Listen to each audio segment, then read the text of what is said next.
Praise the Lord. கர்த்தருக்கு ஸ்தோத்திரம். Shall we read again from Revelation chapter 16 and read verses 12 to 16? மறுபடியுமாக வெளிப்படுத்தின விசேஷம் 16ஆம் அதிகாரம் 12ஆம் வசனம் முதல் 16ஆம் வசனம் முடிய வாசிக்க கேட்போம். ஆறாம் தூதன் தன் கலசத்தில் உள்ளதை ஐபிராத் என்னும் பெரிய நதியின் மேல் ஊற்றினான். அப்பொழுது சூரியன் உதிக்கும் திசையிலிருந்து வரும் ராஜாக்களுக்கு வழி ஆயத்தமாகும்படி அந்த நதியின் தண்ணீர் வற்றி போயிற்று. அப்பொழுது வலுசர்ப்பத்தின் வாயிலும் மிருகத்தின் வாயிலும் கள்ளத்தீர்க்கதரிசியின் வாயிலும் இருந்து தவளைகளுக்கு ஒப்பான 3 அசுத்த ஆவிகள் புறப்பட்டு வர கண்டேன். அவைகள் அற்புதங்களை செய்கிற பிசாசுகளின் ஆவிகள். அவைகள் பூலோகம் எங்குமுள்ள ராஜாக்களை சர்வ வல்லமையுள்ள தேவனுடைய மகா நாளில் நடக்கும் யுத்தத்திற்கு கூட்டி சேர்க்கும்படிக்கு புறப்பட்டு போகிறது. இதோ திருடனை போல் வருகிறேன். தன் மானம் காணப்படத்தக்கதாக நிர்வாணமாய் நடவாதபடிக்கு விழித்துக் கொண்டு தன் வஸ்திரங்களை காத்துக் கொள்கிறவன் பாக்கியவான். அப்பொழுது எபிரேய பாஷையிலே அர்மகதோன் எனப்பட்ட இடத்திலே அவர்களை கூட்டி சேர்த்தான். And the sixth angel poured out his vial upon the great river Euphrates, and the water thereof was dried up, that the way of the kings of the east might be prepared. And I saw 3 unclean spirits like frogs come out of the mouth of the dragon, and out of the mouth of the beast, and out of the mouth of the false prophet. For they are the spirits of devils, working miracles, which go forth unto the kings of the earth and of the whole world, to gather them to the battle of that great day of God Almighty. Behold, I come as a thief. Blessed is he that watcheth and keepeth his garments, lest he walk naked, and they see his shame. And he gathered them together into a place called in the Hebrew tongue Armageddon.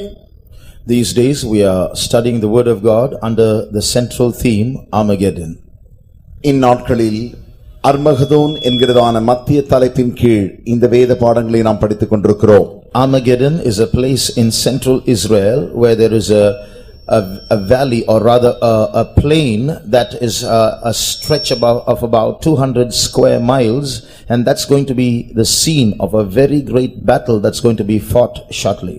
Armageddon என்கிறதான அந்த சமபூமியானது, அந்த பள்ளத்தாக்கானது இஸ்ரவேல் தேசத்தின் மைய புள்ளியாக பெரிய யுத்தம் நடக்கிறதான இந்த அர்மகதோன் யுத்தத்திற்கு முக்கியமான ஒரு ஸ்தலமாக அது கருதப்படுகிறது. It's about 200 square miles. அந்த இடமானது 200 சதுர மைல்கள் உடையதாயிருக்கிறது. I will just briefly take you through what was said yesterday for those who have come today. நேற்றுக்கு நான் சொன்ன காரியங்களை சுருக்கமாய் நேற்று வராதவர்களுக்காக இப்பொழுது சொல்ல விரும்புகிறேன். This battle is going to be the battle of battles. இந்த யுத்தமானது யுத்தங்களின் யுத்தமாக அது நடக்கப்பெற போகிறது. Because it's going to end all battles. ஏனென்றால் இந்த யுத்தம்தான் எல்லா யுத்தங்களுக்கும் முடிவானதாய் காணப்பட போகிறது. After this battle, for 1000 years there will be no battles, then one more battle, and then this universe will cease to exist. இந்த யுத்தத்திற்கு பின்பு 1000 ஆண்டுகள் அமைதி காணப்பட்டு யுத்தங்கள் இல்லாதபடிக்கு கடைசியில் மறுபடியுமாக யுத்தம் வந்து அதோடு யுத்தங்கள் முடிவு பெறுகிறது. Not only that, அது மாத்திரமல்ல, this battle is going to be a spiritual physical battle. இந்த யுத்தமானது ஒரு ஆவிக்குரிய சரீர பிரகாரமான யுத்தமாய் இருக்கிறது. Because God and Satan are going to be directly involved in this battle. ஏனென்றால் தேவனும் சாத்தானும் இந்த யுத்தங்களில் அவர்கள் நேரடியாக பங்கு பெற போகிறார்கள். Thirdly, it's very important because this world today is full of evil, and that battle is going to bring in a great cleansing from evil in this world. ஏனென்றால் இந்த யுத்தம் மிக முக்கியமான யுத்தம். ஏனென்றால் இந்த யுத்தமானது தீமை நிறைந்ததாய் காணப்பட போகிறது. அதிலே ஒரு this world is full of evil, and therefore this war is going to cleanse this world from evil. இந்த உலகமானது தீமையினாலே நிறைந்திருக்கிறபடியினாலே இந்த யுத்தம் வந்து முழுவதுமாக யாவற்றையும் சுத்திகரிக்க கூடியதாய் இருக்கிறது. And we saw why this battle is going to take place. ஏன் இந்த யுத்தம் நடைபெற போகிறது என்பதை நாம் நேற்று கண்டோம். Jerusalem, as we pointed out yesterday, is a very, very inconspicuous small place on the world map. நேற்றுக்கு நாங்கள் சொன்ன வண்ணமாக எருசலேம் என்கிறதான பட்டணம் ஒரு பெரிய அளவிற்கு கூட கண்டுகொள்ள முடியாத அளவுக்கு இருக்கிறதான அப்படிப்பட்ட பட்டணமாய் இருக்கிறது. But it's going to be the main point in focus in the last days. ஆனால் அதுதான் கடைசி நாட்களில் எல்லாருடைய பார்வைக்கும் அது நோக்கமாய் காணப்பட போகிறது. Israel, as you see on the map behind you, has no friends நீங்கள் இங்கே around it. பின்னே நீங்கள் காண்கிற அந்த வரைபடத்தின்படி இஸ்ரவேல் தேசத்திற்கு சுற்றில் இருக்கிற தேசங்களோடு அவர்களுக்கு சிநேகம் இல்லை. It is alone, all its neighbors are enemies. அது தனிமையாக காணப்படுகிறது. அதை சுற்றி இருக்கிற எல்லா பக்க தேசங்கள் யாவும் அந்த இஸ்ரவேல் தேசத்திற்கு சத்துருக்களாய் இருக்கிறார்கள். And in this battle the whole world is going to go against Jerusalem. இந்த யுத்தத்தில் தானே முழு உலகமும் சேர்ந்து எருசலேமுக்கு விரோதமாக யுத்தம் செய்ய புறப்பட போகிறது. Israel is also getting ready for that battle.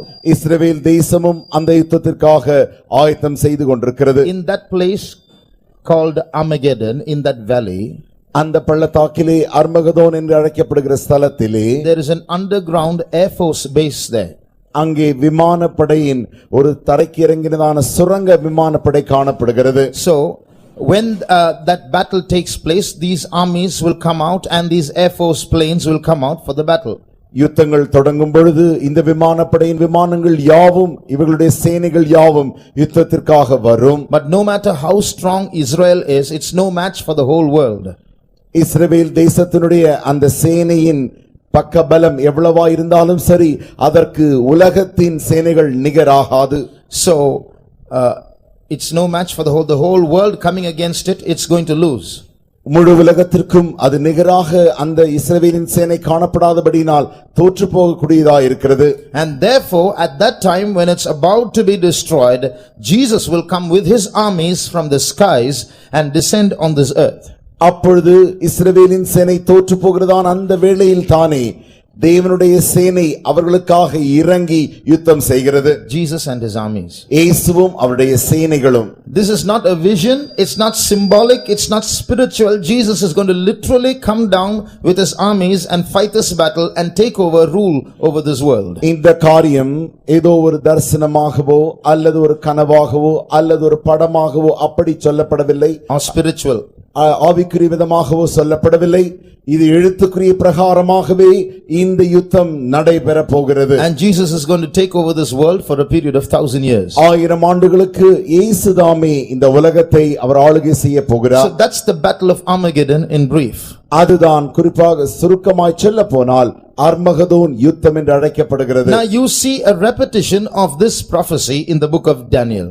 இந்த தீர்க்க தரிசனத்தின் திரும்பமாக இதே பகுதியை நாம் தீர்க்க தரிசன புத்தகமாகிய தானியேலின் புத்தகத்தில் வாசிக்கிறோம். King Nebuchadnezzar, who was one of the rulers of an ancient kingdom called Babylon, saw a dream. பாபிலோனின் ராஜா பழைய பாபிலோனின் ராஜாவாகிய நேபுகாத்நேசார் ஒரு சொப்பனத்தை கண்டான். And in that dream he saw a statue made of different metals.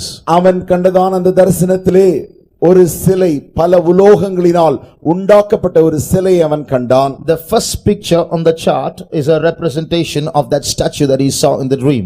அவன் தன்னுடைய சொப்பனத்தில் கண்டதான அந்த சிலைதான் நீங்கள் பார்க்கிறதான முதல் படமாக இருக்கிறது. So when that dream was interpreted by Daniel, அந்த சொப்பனமானது தானியேலினால் அவர்களுக்கு வெளிப்படுத்தப்பட்ட பொழுது Daniel said that each metal represents an era or a king, a rule or a regime of a kingdom. தானியேல் சொன்னார் ஒவ்வொரு உலோகத்தினால் அந்த ஒவ்வொரு உலோகம் காணப்படுகிறதே ஒவ்வொரு உலோகமும் ஒவ்வொரு ராஜ்யத்தை அடையாளமாக காட்டுகிறது என்று அவர் வெளிப்படுத்தினார். The head is of gold, தலையானது பொன்னினாலே உண்டாயிருக்கிறது, representing the Babylonian empire. அது பாபிலோனிய ராஜ்யத்தை வெளிப்படுத்துகிறது. The next, the silver portion is silver, representing the Medo-Persian empire.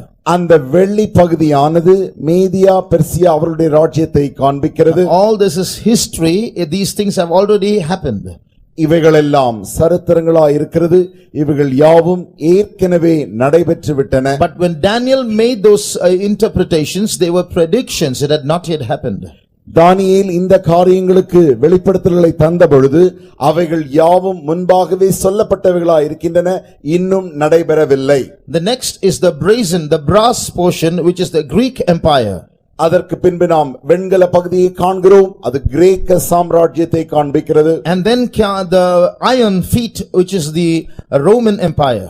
அந்த இரும்பான கால்களை காண்கிறோம். அது ரோம சாம்ராஜ்யத்தை காண்பிக்கிறது. We all know of Alexander the Great of the Greek Empire, and we also know about the Roman Empire in which the Caesars ruled.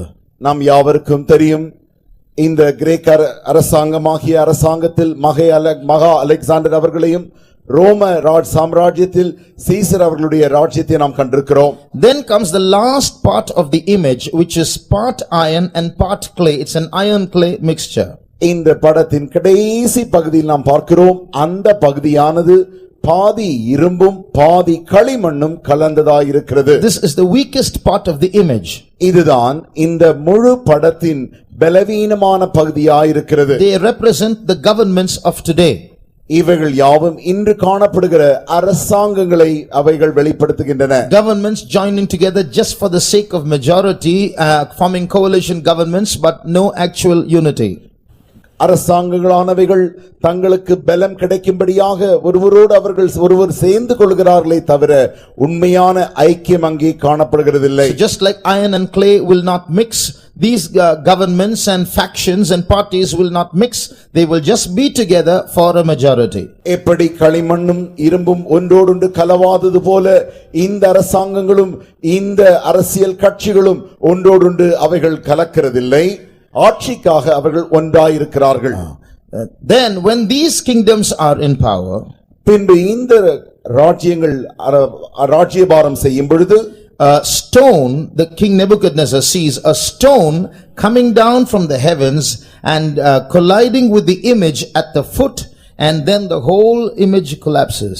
அப்படி பார்த்து கொண்டிருக்கையில் ஒரு பெரிய கல்லானது உருண்டு வந்து அந்த சிலையின் பாதங்களில் மோதி அவைகளை நொறுக்கி போட்டது. That stone coming down from the sky is a symbolism of Jesus and his armies coming down from the skies and fighting against the Antichrist at the battle of Armageddon. வானத்திலிருந்து அந்த கல் இறங்கி வருகிறதே, இந்த கல் எதை காட்டுகிறது என்றால் அர்மகதோன் யுத்தத்தில் தானே இயேசுவும் அவர் சேனைகளும் வானத்திலிருந்து இறங்கி வருகிறதை காட்டுகிறது. That stone is called a stone cut without hands.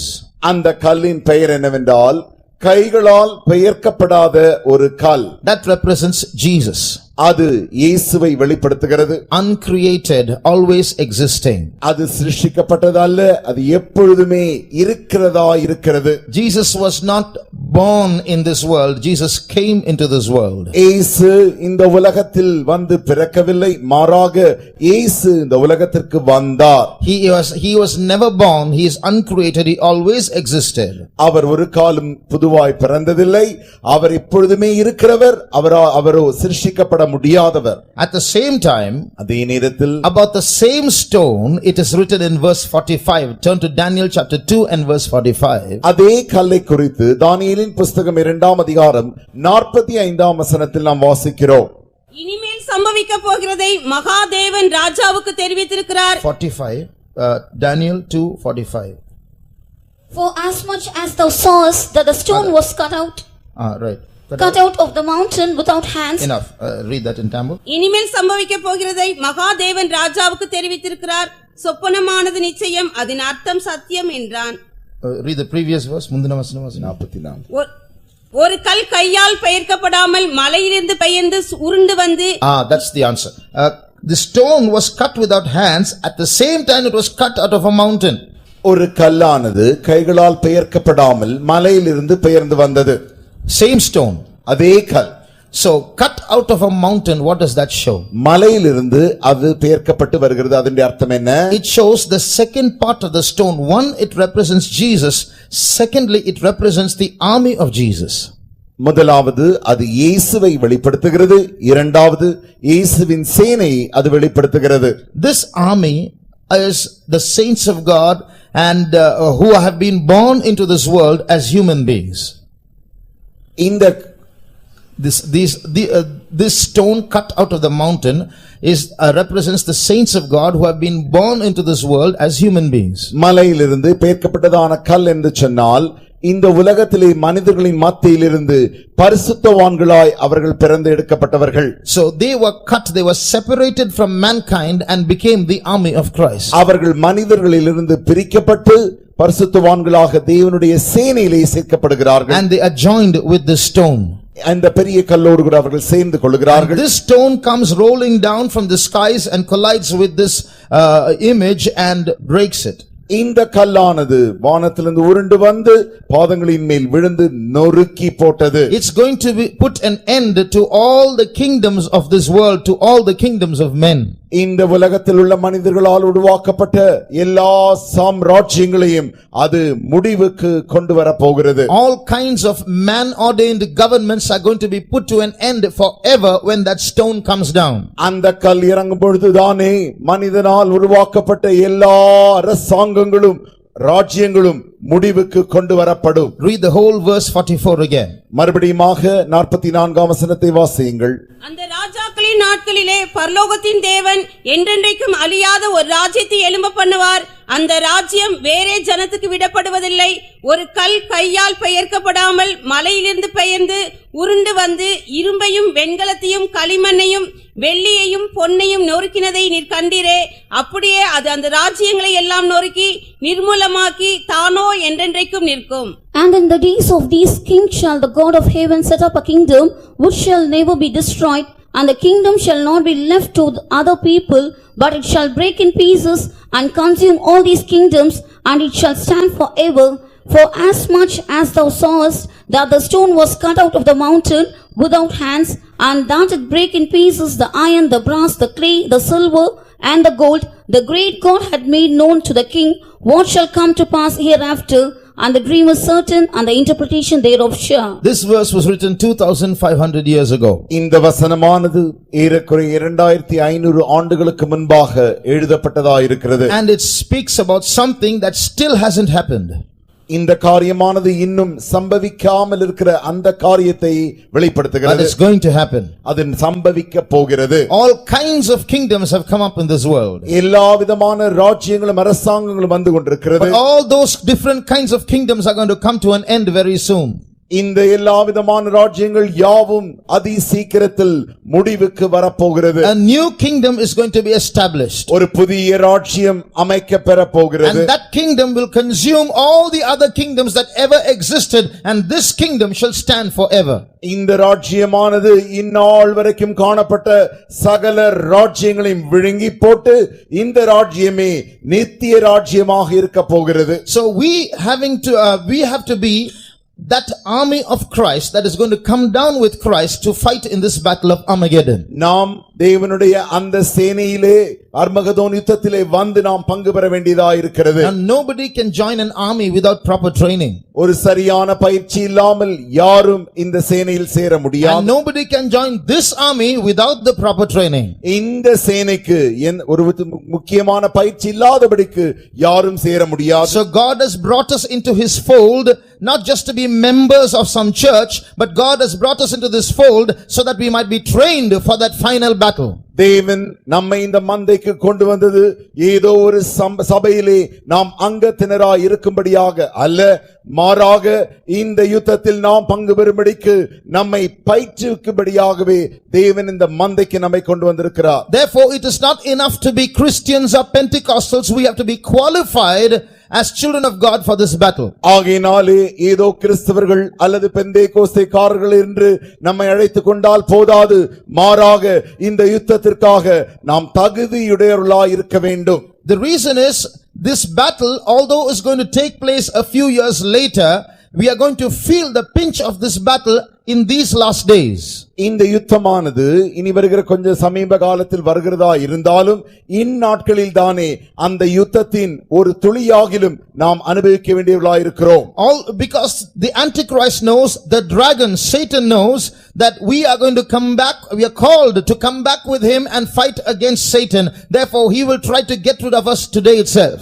ஏனென்றால் சாத்தானாகிய அந்த கிறிஸ்து அந்த மிருகம் நன்றாய் அறிந்திருக்கிறான், நாம் அந்த யுத்தத்தில் சேனையின் ஒரு பகுதியாய் மாறிவிடுகிறபடினாலே அவன் இன்றைக்கு தானே நம்மை அழிக்கும்படி முயற்சிக்கிறான். So today itself he will fight against us so that the count of that army is reduced. இன்றைக்கு தானே அவன் நம்மோடு கூட யுத்தம் செய்து அந்த சேனையின் எண்ணிக்கையில் குறைக்க செய்கிறான். So when he fights against us deceptively and subtly these days, we have to learn to fight back. அவன் வஞ்சகமாக தந்திரமாக அவன் நம்மோடு கூட யுத்தம் பண்ணும் பொழுது நாம் அவனோடு கூட யுத்தம் பண்ண கற்றுக்கொள்ள வேண்டும். So pressure is going to rise up against Christians in the last days as the spirit of the Antichrist lifts up its head. அந்தி கிறிஸ்துவின் ஆவி கடைசி நாட்களில் எழும்பும் பொழுதுதானே கிறிஸ்தவர்களுக்கு விரோதமாக அழுத்தங்கள் வரப்போகிறது. Now the man who saw this dream was King Nebuchadnezzar. இந்த சொப்பனத்தை பார்த்த ராஜா Nebuchadnezzar. And when he saw this dream, he was confused. இந்த சொப்பனத்தை பார்த்த மாத்திரத்தில் அவன் குழம்பி போனான். When Daniel interpreted the dream, he was astonished. தானியேல் இந்த சொப்பனத்திற்கு வெளிப்படுத்தலை தந்தபொழுது அதை கண்டவன் ஆச்சரியம் அடைந்தான். But if you observe this book of Daniel, in chapter 2, he sees a statue. In chapter 3, he makes a statue. தானியேல் 2ஆம் அதிகாரத்தில் நாம் பார்க்கும் பொழுது இதே நேபுகாத்நேச்சார் ஒரு சிலையை உருவாக்குகிறான். In chapter 2, he sees a statue. In chapter 3, he makes a statue. தானியேல் 2ஆம் அதிகாரத்தில் ஒரு சிலையை அவன் காண்கிறான். In his dream, he saw a statue. ஒரு சிலை அவன் காண்கிறான். 3வது அதிகாரத்தில் அவன் ஒரு சிலை உருவாக்குகிறான். What is the connection? என்ன தொடர்பு? The difference is, the statue that he saw in his dream is made of many metals, but the statue that he made actually is made only of gold. அவன் கண்டதான சொப்பனத்தில் கண்ட சிலை பல உலோகங்களை உடையதா இருந்தது. அவன் உருவாக்கிய அந்த சிலையோ ஒரே ஒரு உலோகத்தால் உருவாக்கப்பட்டது. When Daniel interprets the dream to Nebuchadnezzar, Daniel tells him, "Thou art that head of gold."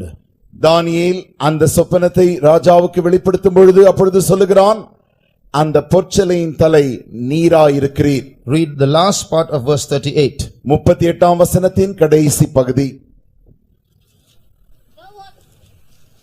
Thou art this head of gold. பொன்னான அந்த தலை நீரே. So here we see that Nebuchadnezzar is that head of gold. இங்கே நாம் பார்க்கிறோம் அந்த Nebuchadnezzar தான் அந்த பொன்னான தலையாயிருக்கிறார். And Daniel says, after your days another empire will come. அப்பொழுது தானியேல் சொல்லுகிறார், உமக்கு பின்பு வேறு கீழ்த்தர வேறொரு ராஜ்யம் தோன்றும். So that must have got Nebuchadnezzar scared. அதை கேட்ட மாத்திரத்தில் நேபுகாத்நேச்சார் பயந்து போனார். I am the world ruler. நான் உலக அதிபதியா இருக்கிறேன். And this interpretation says, after your days, that means someone's going to take over. இந்த வெளிப்படுத்தல் என்ன சொல்கிறது என்றால், உம்முடைய நாட்களுக்கு பின்பு, அதனுடைய அர்த்தம் வேறு ஒருவன் இந்த ராஜ்யபாரத்தை எடுக்க போகிறான் அல்லவோ. That means someone from within my kingdom is going to rise up against me and take over this kingdom. அதனுடைய அர்த்தம் என்னவென்றால், என்னுடைய ராஜ்யத்திலிருந்து யாரோ ஒருவர் எழும்பி என்னுடைய ராஜ்யத்திற்கு விரோதமாக எழும்பி அவர் ராஜாவாக போகிறார். I am not going to accept that. நான் அதை ஏற்றுக்கொள்ள போகிறதில்லை. I am not going to allow that. அதை நான் அனுமதிக்க போகிறதும் இல்லை. So he didn't make a statue whose head was of gold. He made the statue which was full gold. ஆகையினாலே அவன் ஒரு பொன்னால் உண்டான தலையை மாத்திரமுடைய ஒரு சிலை உண்டாக்கவில்லை, முழுவதுமாகவே பொன்னான சிலை அவன் உண்டாக்கினான். What is the meaning? அந்த அர்த்தம் என்ன? My kingdom should last forever. என்னுடைய ராஜ்யம் கடைசி பரியந்தமும் இருக்க வேண்டும். And I want everyone to bow before that. எல்லாரும் அதற்கு முன்பாக சாஷ்டாங்கமாய் விழுந்து பணிய வேண்டும். If you read the story or read the episode in chapter 3, it's not everyone in the land who is under his kingdom who should bow before that statue. It's the principal people, the officials, the big shots, those who can rebel against him. They are the ones who are supposed to bow before the image. நீங்கள் 3ஆம் அதிகாரத்தில் வாசித்து பார்க்கும் பொழுது எல்லாரையும் இந்த சிலைக்கு முன்பாக அவன் வணங்கி விழுந்து வணங்கச் சொல்லுகிறதில்லை. மாறாக யாரெல்லாம் எதிர்க்கிறவர்களோ தேசாதிபதிகளோ அவர்களை எல்லாரையும் அவன் இதற்கு முன்பாக விழுந்து வணங்கச் சொல்கிறான். That's what written in verse 3. The princes, the governors, the captains, the judges, the treasurers, the counselors, the sheriffs, these big people, these officials, these people who are on top, they are the ones who should bow before this image. அதை தான் 3ஆம் அதிகாரம் 3ஆம் வசனத்தில் அவன் சொல்கிறான், தேசாதிபதிகளும் அதிகாரிகளும் தலைவர்களும் நியாயாதிபதிகளும் பொக்கிஷக்காரரும் நீதி சாஸ்திரிகளும் விசாரிப்புக்காரரும் நாடுகளில் உள்ள உத்தியோகஸ்தர் யாவரும் அப்படிப்பட்ட அதிகாரிகள் யாவரையும் இதற்கு முன்பாக விழுந்து வணங்கச் சொல்கிறான். So if anyone does not bow before this image which says that my kingdom should last forever, இந்த ராஜ்யம் தான் கடைசி பரியந்தம் நிற்க வேண்டிய ராஜ்யம், இதற்கு யாராகிலும் வந்து விழுந்து பணங்காவிட்டால் I can know who are those people who will rebel against me. எனக்கு விரோதமாய் நிற்கிறவர்கள் யார் என்று அப்பொழுது நான் அறிந்து கொள்வேன். So he was trying to find out who are those people who are going to rise up against him. அவனுக்கு விரோதமாக யார் எழும்பப் போகிறார்கள் என்பதை அவன் கண்டுபிடிக்க வேண்டும் என்று விரும்பினான்.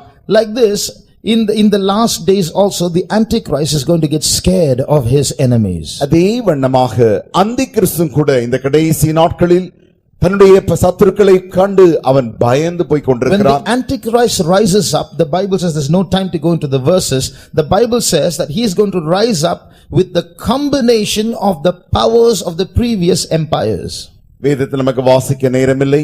அந்திக்கிறிஸ்துவானவன் கடைசி நாட்களில் எழும்பும் பொழுது முன்பாக இருந்த சகல ராஜ்யங்களையும் சாம்ராஜ்யங்களின் பலத்தை உடையவனாய் அவன் எழும்பப் போகிறான். So that means the behavior of his kingdom will be the combination of the behaviors of the previous empires, the ancient empires. அதன் அர்த்தம் என்னவென்றால் அவனுடைய ராஜ்யத்தின் குணாதிசயம் எப்படி இருக்கும் என்றால் இதுவரைக்கும் காணப்பட்டதான சகல ராஜ்யங்களின் குணாதிசயங்களையும் உடையதாய் இருக்க போகிறது. When Nebuchadnezzar realized that his kingdom was going to come to an end, he didn't like it and he was trying to stop that rebellion. நேபுகாத்நேசார் தன்னுடைய ராஜ்யமானது முடிவுக்கு வரப்போகிறது என்பதை அறிந்து அதை அவனுக்கு பிடிக்காதபடியினால் அதை நிறுத்தும்படிக்கு அவன் முயற்சிக்கிறான். When King Herod of the Roman Empire realized that a king of the Jews was born, he didn't like it, he tried to stop it and killed all the babies. ரோம ராஜ்யத்தின் ராஜாவாகிய ஏரோது ராஜா யூதருக்கு ராஜா பிறந்திருக்கிறார் என்று கேட்டபொழுது அது அவனுக்கு பிடிக்காத பட்சத்தில் அவனை கொன்று போடும்படி அவன் முயற்சித்தான்.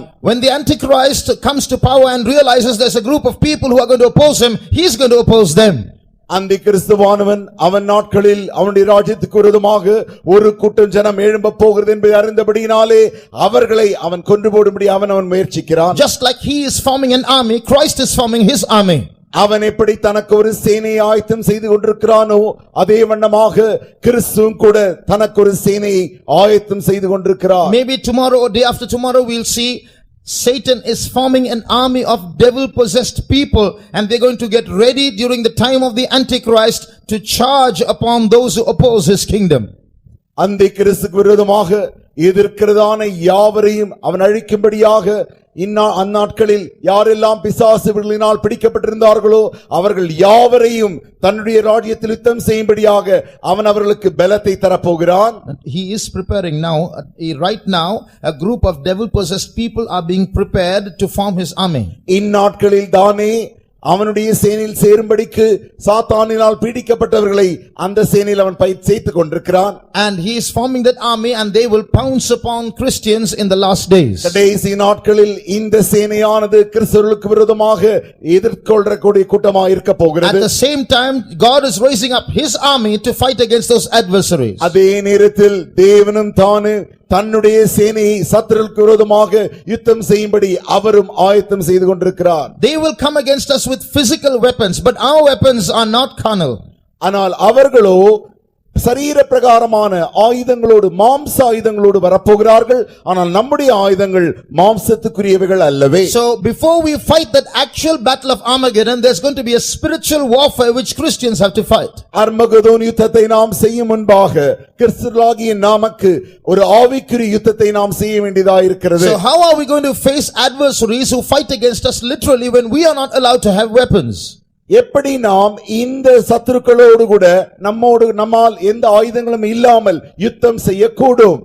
When they are going to fight against us with literal weapons, how are we going to fight against them without weapons? அவர்கள் எழுத்துக்குரிய ஆயுதங்களோடு கூட வந்து நம்மோடு யுத்தம் செய்யும் பொழுது நாம் எப்படி ஒரு ஆயுதங்களும் இல்லாமல் அவர்களோடு யுத்தம் செய்ய முடியும்? That's why we need to be spiritually qualified. We need to have some spiritual weapons in order to counter the adversary. ஆகையினால்தான் நமக்கு ஆவிக்குரிய தகுதி வேண்டும், ஆவிக்குரிய ஆயுதங்கள் வேண்டும். அதை கொண்டு நம்முடைய சத்துருக்களோடு கூட நம்மால் யுத்தம் செய்ய முடியும். So we are going to see from Daniel chapter 3 how the spirit of the Antichrist is going to rise up in the last days against the church of God. தேவனுடைய சபைக்கு விரோதமாக எப்படி அந்திக்கிறிஸ்துவானவன் எழும்பப் போகிறான் என்பதை கடைசி நாட்கள் எழும்பப் போகிறான் என்பதை தானியேல் 3ஆம் அதிகாரத்தில் நாம் காணப்போகிறோம். And in those days how are we to prepare ourselves to face the adversary? சத்துருவை சந்திக்கும்படிக்கு அந்நாட்களில் எப்படி நாம் நம்மை ஆயத்தம் செய்து கொள்வது? So just like Nebuchadnezzar got scared and just like Herod got scared, the Antichrist is going to get scared against children of God. எப்படி நேபுகாத்நேசார் பயந்து போனானோ, எப்படி ஏரோது ராஜா பயந்து போனானோ, அதே வண்ணமாக அந்திக்கிறிஸ்துவும் தனக்கு எதிராய் போராடுகிற சத்துருக்களை குறித்து அவன் பயந்து கொண்டிருக்கிறான். So in the last days, plans are going to be made to exterminate Christians. ஆகையினாலே கடைசி நாட்களில் கிறிஸ்தவர்களுக்கு விரோதமாக திட்டங்கள் வகுக்கப்பட போகிறது. So trials are going to increase and troubles are going to increase for Christians. கிறிஸ்தவர்களுக்கு சோதனைகளும் இக்கட்டுகளும் பெருக போகிறது. So we are going to learn from the Daniel chapter 3 how from the episode of Shadrach, Meshach and Abednego, what kind of things are going to happen in these last days and how we have to react and how God will be on our side. Shadrach Meshach Abednego அவர்களுடைய சரித்திரத்திலிருந்தும் தானியேல் 3ஆம் அதிகாரத்திலிருந்தும் எப்படி நாம் கடைசி நாட்களில் நாம் இந்த யுத்தத்தை செய்ய வேண்டும் என்பதை பயிற்றுக் கொண்டு போகிறோம். And how God is going to work for us. தேவன் எப்படி நமக்காக கிரியை செய்ய போகிறார் And how the enemy is going to rise up against us. எப்படி சத்துரு நமக்கு விரோதமாய் எழும்ப போகிறான் என்றும். One, முதலாவதாக in the last days, கடைசி நாட்களில் the devil is going to make many political changes are going to rise up which will hinder Christians from living according to the truth.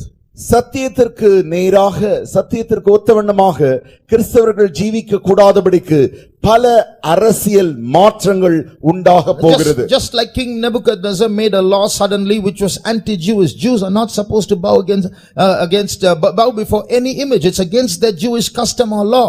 But this man enforces a law which hinders the Jews to live according to their religion. யூதர்களுக்கு அவர்களுடைய மதத்தை பொறுத்தமட்டில் எந்த சிலைக்கு முன்பாக அவர்கள் விழுந்து பணிக கூடாது. அப்பொழுதுதானே நேபுகாத்நேச்சார் ஒரு சிலை உருவாக்கி அவர்களுடைய அந்த வழக்கத்திற்கு மாறாக செய்யும்படி அவன் செய்தது போல. In the same way, many anti-Christian laws are going to be imposed in the last days. அதே வண்ணமாக அநேக அந்தி கிறிஸ்துவின் கட்டளைகளானவைகள் கிறிஸ்தவர்களுக்கு விரோதமாக அவைகள் வரப்போகின்றன. Political changes will take place which will hinder Christians from living according to the truth of the scriptures. அநேக அரசியல் மாற்றங்கள் வந்து கிறிஸ்தவர்கள் சத்தியத்துக்கு ஒத்தவண்ணமாக ஜீவிக்க கூடாதபடிக்கு அவைகள் வரப்போகின்றன. It's not yet happened in India, but it's going to happen. அது இன்னும் இந்திய தேசத்தில் வரவில்லை, ஆனால் கூடிய சீக்கிரத்தில் வரப்போகிறது. What are we going to do? அப்பொழுது நாம் என்ன செய்ய போகிறோம்? Don't get scared when you listen to these things. இந்த காரியங்களை கேட்கும் பொழுது நீங்கள் பயந்து விட வேண்டாம். Don't run away when you listen to these things. இதை கேட்டுக்கொண்டிருக்கும் பொழுது நீங்கள் ஓடி போகவும் வேண்டாம். We are going to be the army that's going to fight in the last days. நாம் தான் கடைசி நாட்களில் செய்ய போகிறதான அந்த சேனையா இருக்கிறோம். So although the pressure from the adversary rises up, God will give us the victory. அநேக சத்துருக்களின் அப்படிப்பட்டதான திட்டங்கள் எழும்பிக் கொண்டிருந்தாலும் தேவன் நமக்கு ஜெயத்தை தருவார். Already these days, for those who are going to getting admitted into schools and those who are living in rented houses, to get a house, to get a school, to get a job is very difficult for Christians these days. இந்நாட்களில் தானே நீங்கள் ஏற்கனவே பார்த்தால் கிறிஸ்தவர்களுக்கு பள்ளிகளில் சேரவோ அல்லது வீடு வாடகைக்கு எடுக்கவோ அல்லது வேலைகள் கிடைக்கவோ மிக மிக கடினமாய் மாறுகிறது. Now it's going to get more difficult. வாழ்க்கையானது இன்னும் கடினமாக போகிறது. But don't think that you're going to be jobless and left on the streets. God won't allow you to be like that. ஆகையாலே வேலை இல்லாமல் தெருவில் வந்து நின்று விடுவோமோ என்று நீங்கள் பயப்படவே வேண்டாம். தேவன் உங்களுக்கு ஜெயத்தை தருவார். Secondly, இரண்டாவதாக this antichrist will do things to instill fear upon Christians. அந்தி கிறிஸ்துவானவன் ஜனங்களுக்குள்ளே கிறிஸ்தவர்களுக்குள்ளே பயம் உருவாகும்படி அவன் சில காரியங்களை செய்ய போகிறான். For example, உதாரணமாக when you turn to Daniel chapter 3, தானியேலின் புத்தகம் 3ஆம் அதிகாரத்துடைய வேதத்தை திருப்புவீர்களேயாகில் you see some repetition of terms that seems to threaten the reader.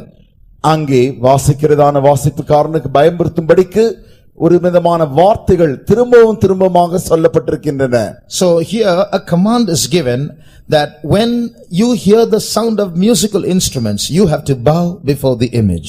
இங்கே ஒரு உரத்த சத்தமாய் ஒரு அதிகாரம் கொடுக்கப்படுகிறது. இப்படி வாத்தியங்கள் கீதங்கள் முழகும் பொழுது நீங்கள் யாவரும் நேபுகாத்நேச்சார் நிறுத்தின பொற்சிலையை பணிந்து கொள்ள கடவீர்கள். So if you see how the chapter goes. எப்படி இந்த அதிகாரம் போகிறது என்று பாருங்கள். A herald cried, "To you it is commanded, O people, nations and languages," verses 4 and 5. "At what time you hear the sound of the cornet, the flute, the harp, the sackbut, the psaltery and the dulcimer and all kinds of music, you must fall down before the golden image." And again in verse 7, At what time you hear the sound of the cornet, the flute, the harp, the sackbut, the psaltery and all kinds of music, you must bow before the golden image. And then Nebuchadnezzar says again, so be ready. At what time you hear in verse 15, the sound of the cornet, flute, harp, sackbut, psaltery and all kinds of music, you must fall before the image. See that repetition? It's kind of threatening the reader. பாருங்கள் 3ஆம் அதிகாரம் 4ஆம் 5ஆம் வசனத்திலே கட்டிக்காரன் உரத்த சத்தமாய் சகல ஜனங்களும் ஜாதிகளும் பாஷைக்காரமானவர்களே உங்களுக்கு அறிவிக்கப்படுவது என்னவென்றால் எக்காலம் நாதசுரம் வீணை சுரமண்டலம் தம்புரு முதலான சகல விதமான கீத வாக்கியங்களின் சத்தத்தை நீங்கள் கேட்கும் பொழுது நீங்கள் தாழ விழுந்து ராஜாவாகி நேபுகாத்நேச்சரின் சில பொற்சிலையை பணிந்து கொள்ள கடவீர்கள். மறுபடியுமாக 7ஆம் வசனத்தில் ஆதலால் சகல ஜனங்களும் எக்காலம் நாதசுரம் கிண்ணரம் வீணை சுரமண்டலம் முதலான சகலவிதமான கீத வாக்கியங்களின் சத்தத்தை கேட்டவுடனே சகல ஜனத்தாரும் ஜாதியாரும் பாஷைக்காரும் தாழ விழுந்து அவன் நிறுத்தின பொற்சிலை பணிந்து கொண்டார்கள். மறுபடியுமாக 15ஆம் வசனத்தில் இப்போதும் எக்காலம் நாதசுரம் கிண்ணரம் வீணை சுரமண்டலம் தம்புரு முதலான சகலவித கீத வாக்கியங்களின் சத்தத்தை நீங்கள் கேட்கும் பொழுது தாழ விழுந்து நான் பண்ணி வைத்த சிலையை பணிந்து கொள்ள ஆயத்தமாயிருந்தால் நல்லது என்று சொல்கிறான். Not only that, அது மாத்திரமல்ல, you see another repetition in the chapter. இதே அதிகாரத்தில் மறுபடியும் இன்னொரு காரியம் சொல்லப்பட்டிருக்கிறது. The image which the king set up. ராஜா நிறுத்தின பொற்சிலை. In verse 1 you see that. முதலாம் வசனத்தில் வாசிக்கிறோம். In verse 2 you read the image which the king set up. இரண்டாம் அதிகாரத்திலும் ராஜா நிறுத்தின வசனத்தில். இரண்டாம் வசனத்திலும் ராஜா நிறுத்தின சிலை. In verse 3 again, the image that Nebuchadnezzar set up. மூன்றாம் வசனத்திலும் ராஜா நிறுத்தின சிலை. Verse 5 again, the image that Nebuchadnezzar set up. ஐந்தாம் வசனத்திலும் ராஜா நிறுத்தின சிலை. Verse 7 again, the image which the king Nebuchadnezzar set up. ஏழாம் வசனத்திலும் ராஜா நிறுத்தின பொற்சிலை. Verse 12 again, the king which the king set up. 12ஆம் வசனத்திலும் The image which the king set up. 12ஆம் வசனத்திலும் ராஜா நிறுத்தின பொற்சிலை. Verse 14, will you not worship the golden image which I have set up? 14ஆம் வசனத்தில் நான் நிறுத்தின பொற்சிலையை பணிந்து கொள்ளாமலும் இருந்தது மெய்தானா? So there's a rhythm there. அங்கே அப்படியே ஒரு சலுகை காணப்படுகிறது. ஒரு தாளம் காணப்படுகிறது. You see that there's a repetition of phrases there to threaten the reader. The king has set up the image. The king has set up the image. The king has set up the image. So whenever you hear that music, bow. அங்கே ஒரு தாளம் உருவாக்கப்பட்டு ராஜா நிறுத்தின பொற்சிலை, ராஜா நிறுத்தின பொற்சிலை, ராஜா நிறுத்தின பொற்சிலை. கீத வாக்கியங்கள் இசைக்கருவிகளின் சத்தம் கேட்கும் பொழுது, இசைக்கருவிகளின் சத்தம் கீத வாக்கியங்களின் சத்தம் கேட்கும் பொழுது தாழ விழுந்து பணிந்து கொள்ள வேண்டும். So in the media, in the news, in the newspapers, in people's conversation, we will hear things that will threaten us.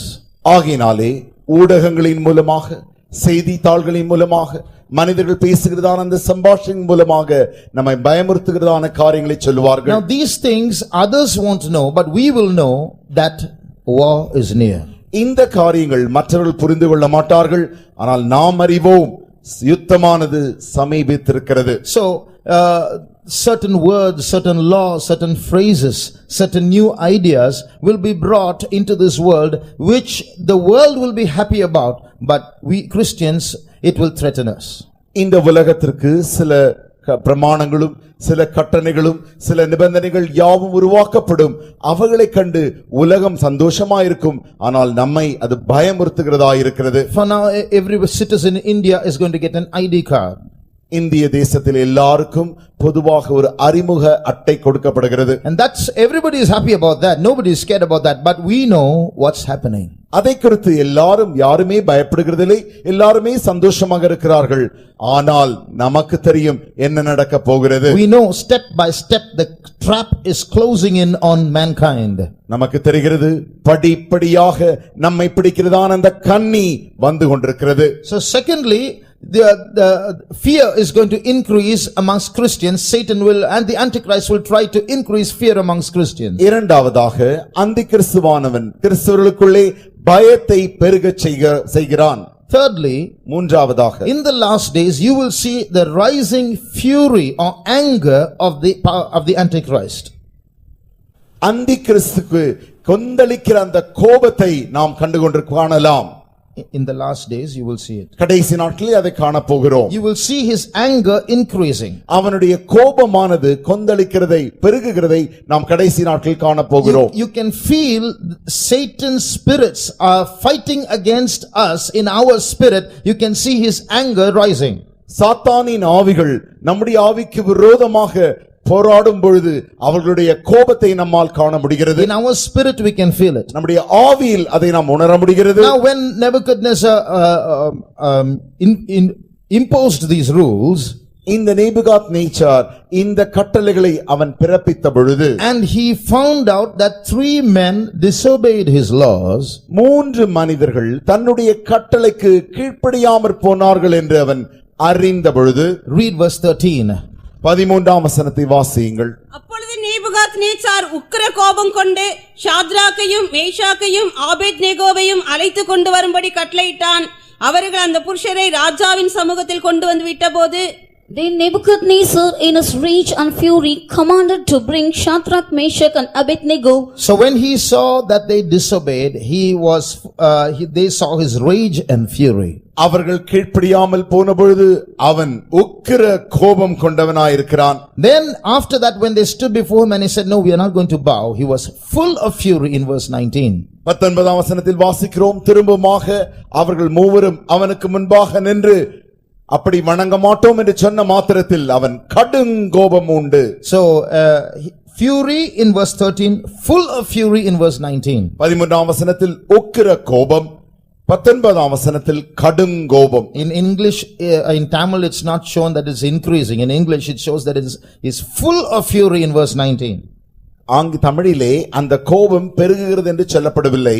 ஆங்கிலத்தின்படி நாம் மொழியாக்கம் செய்து பார்க்கும் பொழுது 19ஆம் வசனத்தில் அவனுடைய கோபம் முழுவதுமான அந்த கொந்தளிக்கிற முழு கோபத்தில் அவன் உண்டவனாய் அவன் மாறுகிறான். So in the last days, children of God are going to see the increasing fury of the adversary. ஆகையினாலே கடைசி நாட்களில் தேவனுடைய பிள்ளைகள் சத்துருவின் அந்த கடும் கோபம் மூழ்கிறதான் அதை காணப்போகிறோம். Just like Nebuchadnezzar increased the fury of the furnace 7 times, we are going to see an increase in the anger of the adversary in these last days. எப்படி நேபுகாத்நேச்சார் அந்த அக்கினி சூளையின் அக்கினியை 7 மடங்கு உயர பெருக பண்ணினானோ, அதே வண்ணமாக கடைசி நாட்களில் சத்துருக்களின் கோபமானது அவ்வளவாய் பெருக போகிறது.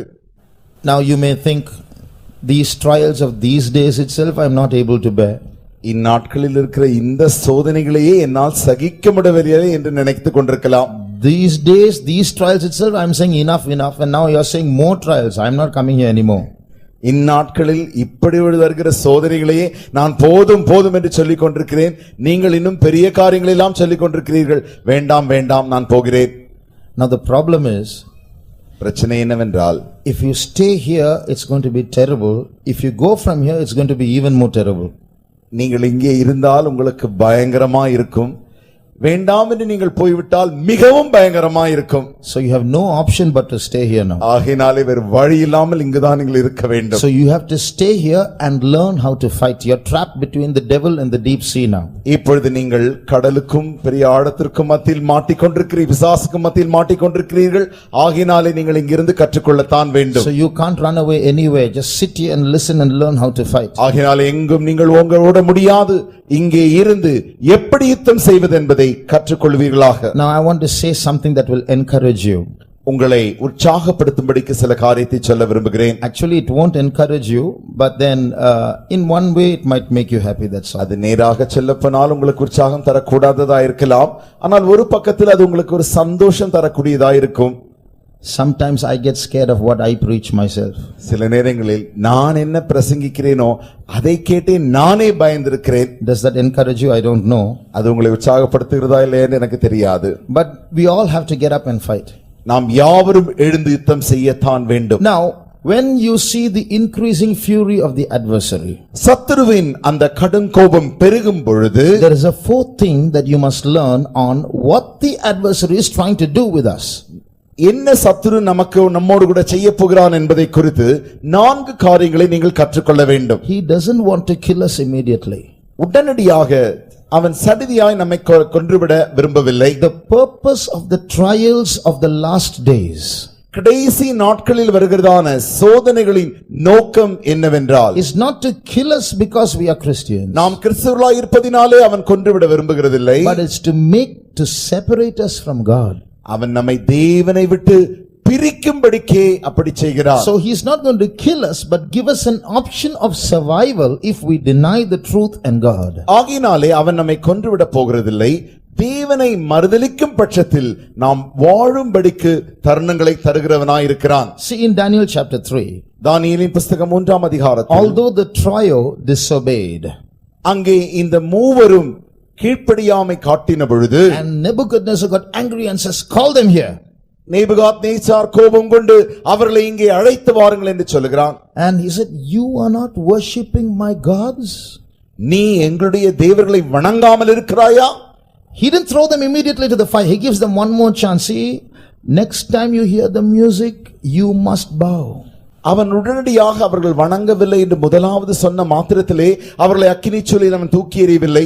அவர்களுக்கு இன்னொரு தருணத்தையும் கொடுத்து வந்து இப்பொழுது கீத வாத்தியங்கள் முழங்கும் பொழுது வந்து வணங்குங்கள் என்று சொல்லுகிறார். It looks like Nebuchadnezzar is having mercy on those three boys, not throwing them immediately into the fire, giving them one more chance for survival. அந்த மூன்று வாலிபருக்கும் இப்பொழுது நேபுகாத்நேச்சாராகிய அந்த ராஜா கொஞ்சம் இரக்கத்தை காண்பித்து உடனடியாக அவர்களை அக்கினிச் சூளையில் போட்டு கொன்று விடாமல் அவர்களுக்கு வாழும்படி ஒரு தருணத்தை தருகிறான். But that's not mercy.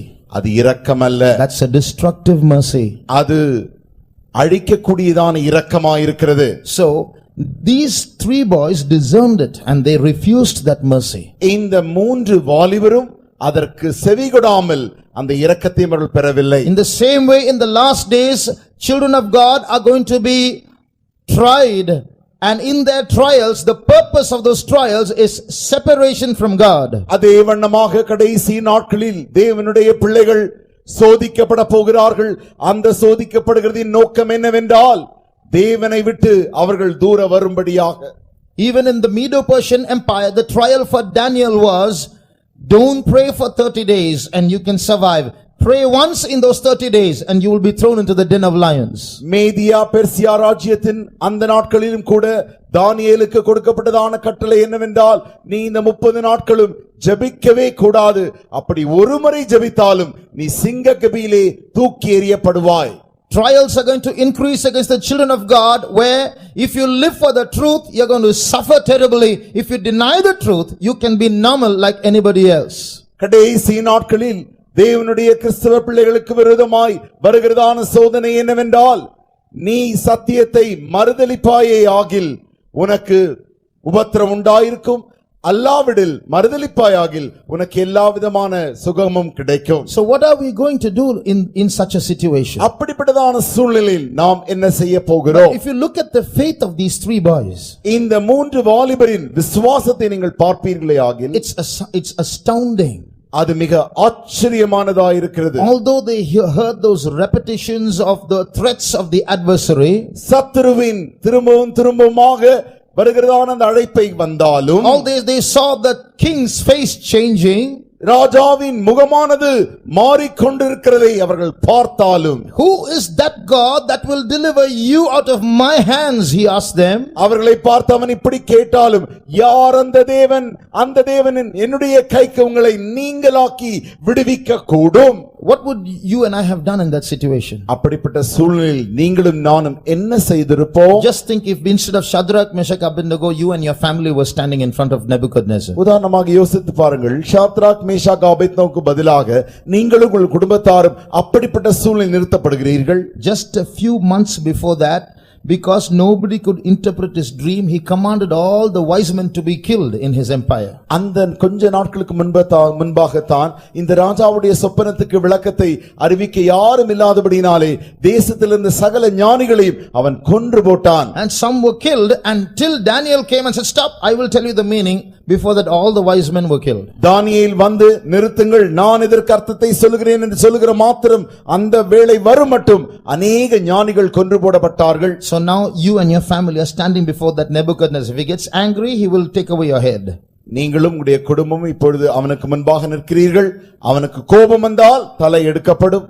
what will run through your mind when he's offering you an option? I'll give you one more chance. When you hear the sound of music next time, bow before your image, my image. If you don't, you'll be thrown into a furnace. இப்பொழுது அவன் உங்களுக்கு ஒரு தருணம் கொடுக்கிறான்.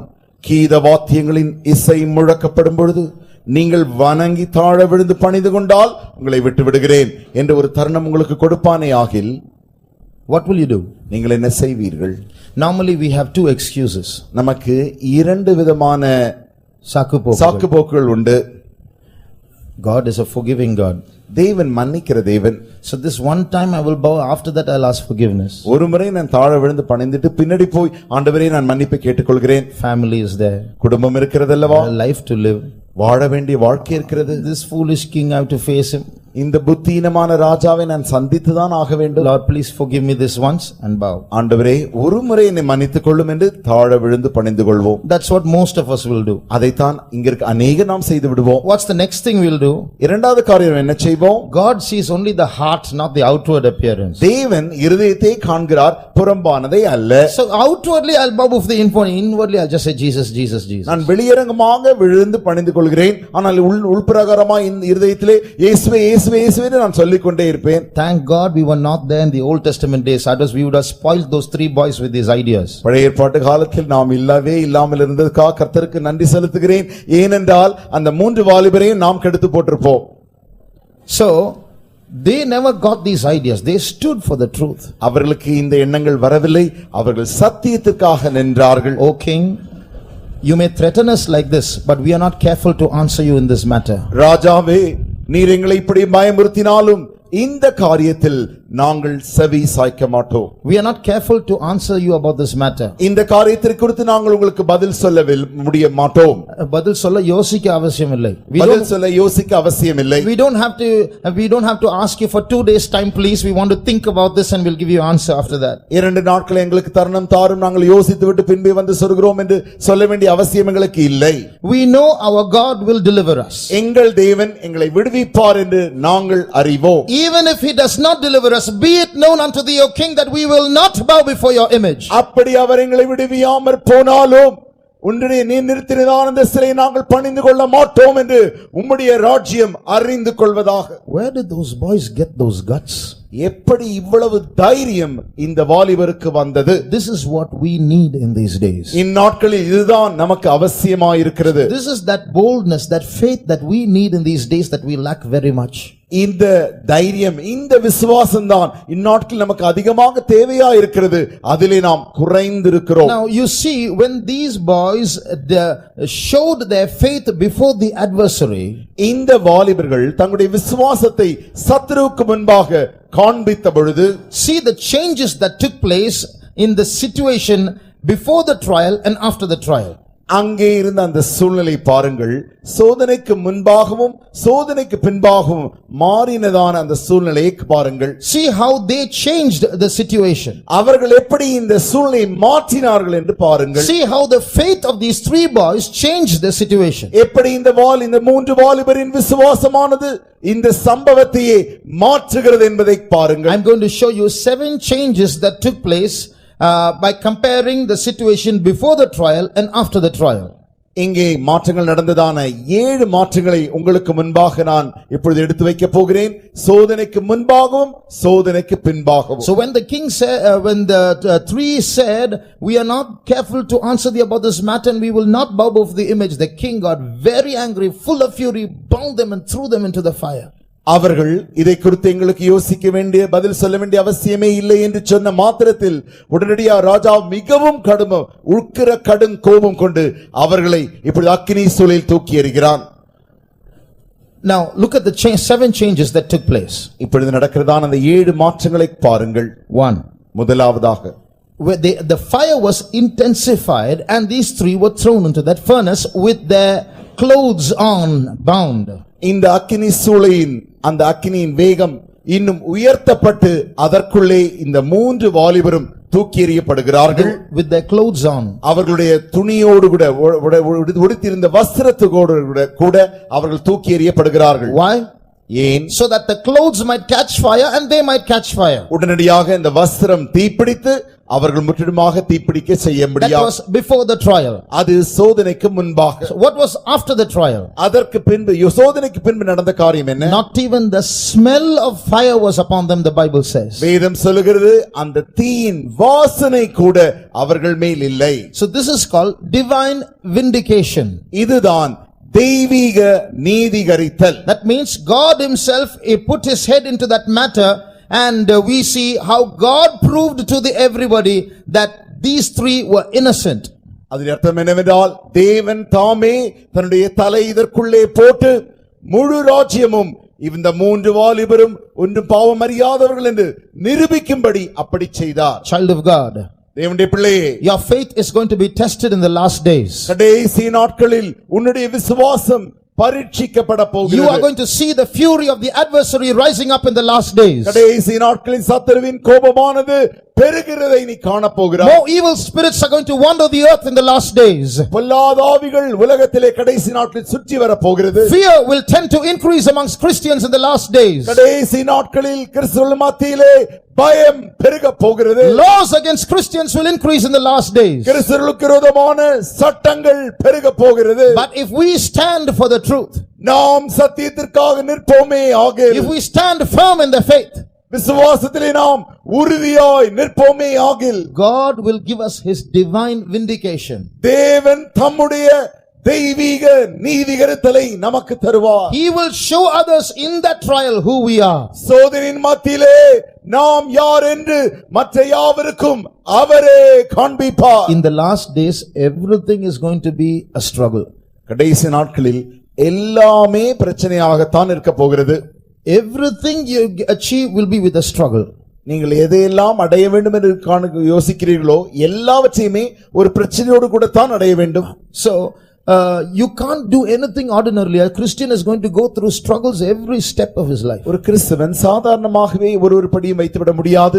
எல்லா படியிலுமே அவன் இக்கட்டோடு கூட தான் வைக்க வேண்டியதா இருக்கிறது. At the same time, அதே நேரத்தில் because everything is going to be a struggle, எல்லாமே போராட்டமா யுத்தமா இருக்க போகிறபடினாலே, because God is with us, every struggle is going to end up with a miracle. தேவன் நம்மோடு கூட இருக்கிறபடினாலே ஒவ்வொரு போராட்டமும் ஜெயத்தோடு கூட நமக்கு முடிய போகிறது. Going to end up with a miracle. ஒரு அற்புதத்தோடு கூட முடிய போகிறது. So God is going to put his hand into every struggle that we go through, and we're going to see more miracles than before in the last days. சோதனையின் ஒவ்வொரு பிரச்சனை ஒவ்வொரு கட்டத்திலும் தேவன் தம்முடைய கரத்தை போட்டு இந்நாள் வரைக்கும் கண்டிராத தேவனுடைய அற்புதங்களை கடைசி நாட்களில் நாம் காண போகிறோம். Those who look at us and say, see, these people say they are God's people, they are not God's people. நம்மை பார்த்து தேவனுடைய ஜனங்கள் என்று சொல்லுகிறவர்கள் இவர்கள் தேவனுடைய ஜனங்கள் அல்ல என்று சொல்லுவார்கள். Like they told Jesus, he saved others, himself he could not save. இயேசுவை பார்த்து சொன்னார்களே, மற்றவர்களை எல்லாரையும் ரட்சித்தான், இவன் தன்னை தானே ரட்சிக்கட்டுமே. He saved others, himself he could not save. இவன் மற்றவர்களை ரட்சித்தான், தன்னை ரட்சிக்க முடியவில்லை. Let him come down from the cross, we'll believe him. சிலுவையில் அவன் இறங்கி வரட்டும், அப்பொழுது நாங்கள் அவரை நம்புகிறோம். Like that we'll be for a time, for a season, we'll be mocked at by others. இன்மண்ணமாக ஒரு காலகட்டத்திற்கு மற்றவர்களாலே நாம் பரியாசம் செய்யப்படுவோம். When a snake went up Paul's hand, those who saw him said, this man must be a real criminal. பவுலின் அந்த கரத்தை சுற்றி ஒரு பாம்பு வந்ததை ஜனங்கள் கண்டபொழுது இவன் மிகப்பெரிய குற்றவாளி என்று அவர்கள் சொன்னார்கள். But when he shook his hand off and the snake went back, it was a big viper, poisonous snake, and they said, this man must be a god. அவன் நம்முடைய கையை உதறின பொழுது அந்த பாம்பு கீழே விழுந்தது, விரியன் பாம்பு. அப்படி போன பொழுது உடனடியாக ஜனங்கள் பார்த்து இந்த மனிதன் தேவனுடைய மனுஷன் என்று சொன்னார்கள். That's called divine vindication. அதுதான் தெய்வீக நீதிகரித்தல். Secondly, இரண்டாவதாக, before the trial there were 3 men. சோதனைக்கு முன்பாக 3 வாலிபராய் இருக்கிறார்கள். After the trial there were 4 men. சோதனைக்கு பின்பு அங்கே 4 மனிதர்கள் இருக்கிறார்கள். Now in our trials in the last days, கடைசி நாட்களில் நம்முடைய சோதனைகளின் மத்தியில் I've heard of people saying, they have trials one after the other in their life. There's no break time at all. எனக்கு சிலர் சொல்லியிருக்கிறதை நான் கேட்டிருக்கிறேன். என் வாழ்க்கையில் சோதனைக்கு பின்பு சோதனை வந்து கொண்டே இருக்கிறது என்று சொல்கிறார்கள். When is it going to be over? எப்பொழுது இவைகளுக்கெல்லாம் ஒரு முடிவு வரும்? But if you can really really tackle these trials properly, you will find these trials are not painful, they are exciting. நீங்கள் இந்த சோதனையை தந்திரமாக நீங்கள் சந்திக்காமல் இருந்தால், If you know how to tackle these problems well, இந்த சோதனைகளை சரியாக எப்படி சந்திக்க வேண்டும் என்று நீங்கள் அறிந்திருந்தால், you'll be excited about trials, it won't be painful. சோதனைகள் உங்களுக்கு மிக மிக நன்றாக களிப்பாக இருக்கும், அது உங்களுக்கு ஒரு வேதனையாக இருக்காது. You won't be afraid of trials, you will want trials.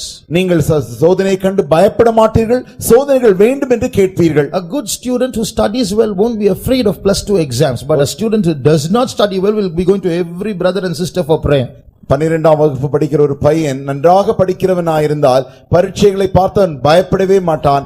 அவன் சரியாக படிக்காதவனாயிருந்தால் எல்லா ஊழியக்கார பிரதர் சிஸ்டர்களுக்கெல்லாம் போய் ஜெபிங்கள் ஜெபிங்கள் என்று ஜெபத்திற்காக ஓடிக்கொண்டிருப்பான். So in the same way, before the trial there were 3 men, after the trial there were 4 men. அதே வண்ணமாக இந்த சோதனைக்கு முன்பாக 3 மனுஷர்கள் இருந்தார்கள், சோதனைக்கு பின்பு 4 மனிதர்கள் இருக்கிறார்கள். In the trial you can find the presence of God. சோதனைகளின் மத்தியில் நீங்கள் தேவ சமூகத்தை காண One முடியும். Christian philosopher said, ஒரு கிறிஸ்தவ தத்துவ ஞானி சொன்னார், I came to know God more in my sad moments than in my happy moments.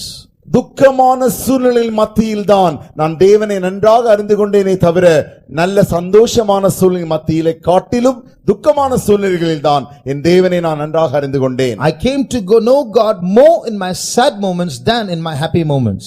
சந்தோஷமான சூழ்நிலை மத்தியிலே காட்டிலும் துக்கமான சூழ்நிலை மத்தியில் தான் என் தேவனை நான் இன்னும் அதிகமாக அறிந்தேன். If you are going through a trial right now in your life, உன்னுடைய வாழ்க்கையில் இப்பொழுது நீ சோதனை மத்தியில் போய் கொண்டிருந்தால், you can discover God more at this time than at ordinary times. சாதாரண வேளைகளை காட்டிலும் இந்த சூழ்நிலை மத்தியில் தான் இந்த தேவனை நீ இன்னும் நன்கு அறிய முடியும். Though I walk through the valley of the shadow of death, thou art with me. நான் மரண இருளின் பள்ளத்தாக்கில் நடந்தாலும் தேவரீர் நீர் என்னோடு கூட இருக்கிறீர். So don't be in a hurry to come out of the trial, discover the presence of God in that trial. சோதனையை விட்டு வெளியே வரும்படிக்கு நீ வேகமாக துரிதப்பட வேண்டாம். அந்த சோதனை மத்தியிலே தேவனை அறியும்படி முயற்சிப்பாயா. There is a special presence of God for you to enjoy. நீ அந்த இடத்திலே களி கூறும்படிக்கு தேவனுடைய விசேஷித்த சமூகம் உண்டு. Don't be in a hurry for peace and miss that presence of God. நீ சமாதானத்தை அமைதி அடையும்படிக்கு துரிதப்பட்டு தேவனுடைய சமூகத்தை நீ இழந்து போகாதே. I was sick 4 years ago. 4 வருடங்களுக்கு முன்பு நான் வியாதிப்பட்டேன். And there were nights I couldn't sleep properly. அநேக இரவுகள் என்னால் சரியாகவே தூங்க I முடியவில்லை. was bedridden for 2 months. 2 மாதங்கள் நான் கட்டில் கிடையானேன். I couldn't eat my own food or brush my teeth. Everything somebody else had to do. என்னால் என்னுடைய சாப்பாட்டை எடுத்து சாப்பிட முடியாது, என்னால் பல் துலக்கவும் முடியாது. எல்லாவற்றுக்கும் என்னுடைய சகோதரர்கள் தான் உதவி செய்ய வேண்டும். So in one night I was crying and crying and crying. ஒரு இரவு நான் அழுது கொண்டே இருந்தேன். You know why? ஏன் தெரியுமா? Lord, I've served you for so long. Is this the reward you give me? ஆண்டவரே, இவ்வளவு நாட்கள் உமக்கு நான் ஊழியம் செய்தேனே, எனக்கு தருகிற பிரதிபலன் இதுதானோ? This is not why I cried. இதற்காக நான் அழவில்லை. You know why I cried? ஏன் அழுதேன் தெரியுமா? Jesus, I love you. இயேசுவே, நான் உம்மை நேசிக்கிறேன். Those were not tears of sadness, those were tears of joy and love. அந்த கண்ணீர்கள் துக்க கண்ணீர்கள் அல்ல, அவைகள் யாவும் ஆனந்த கண்ணீராய் இருந்தது. In that pain I could feel the presence of God. அந்த வேதனையின் மத்தியிலே தேவனுடைய சமூகத்தை என்னால் உணர முடிந்தது. In my good moments I could not feel the presence of God so near me like in those painful moments. அந்த வேதனையான சூழ்நிலை மத்தியிலே தேவனை நான் எவ்வளவு நெருங்கிய விதத்தில் அனுபவித்தேனோ அந்த அளவுக்கு நல்ல சூழ்நிலை மத்தியிலே தேவனை அவ்வளவு நெருங்கி நான் அனுபவித்ததில்லை. So dear suffering brother, suffering sister, don't ask God, Lord, when will these trials end? Ask God to show his presence and he will show you his presence. ஆகையினாலே சோதனையின் மத்தியில் வேதனைப்படுகிற சகோதரனே சகோதரியே, தேவனே எப்பொழுது இந்த இடத்திலிருந்து எனக்கு விடுதலை கிடைக்கும் என்று நீ கேட்க வேண்டாம். மாறாக தேவனுடைய சமூகத்தை நீ அங்கே அனுபவிப்பாயாக. Thirdly, மூன்றாவதாக, when they were thrown into the flames, they fell down, the Bible says.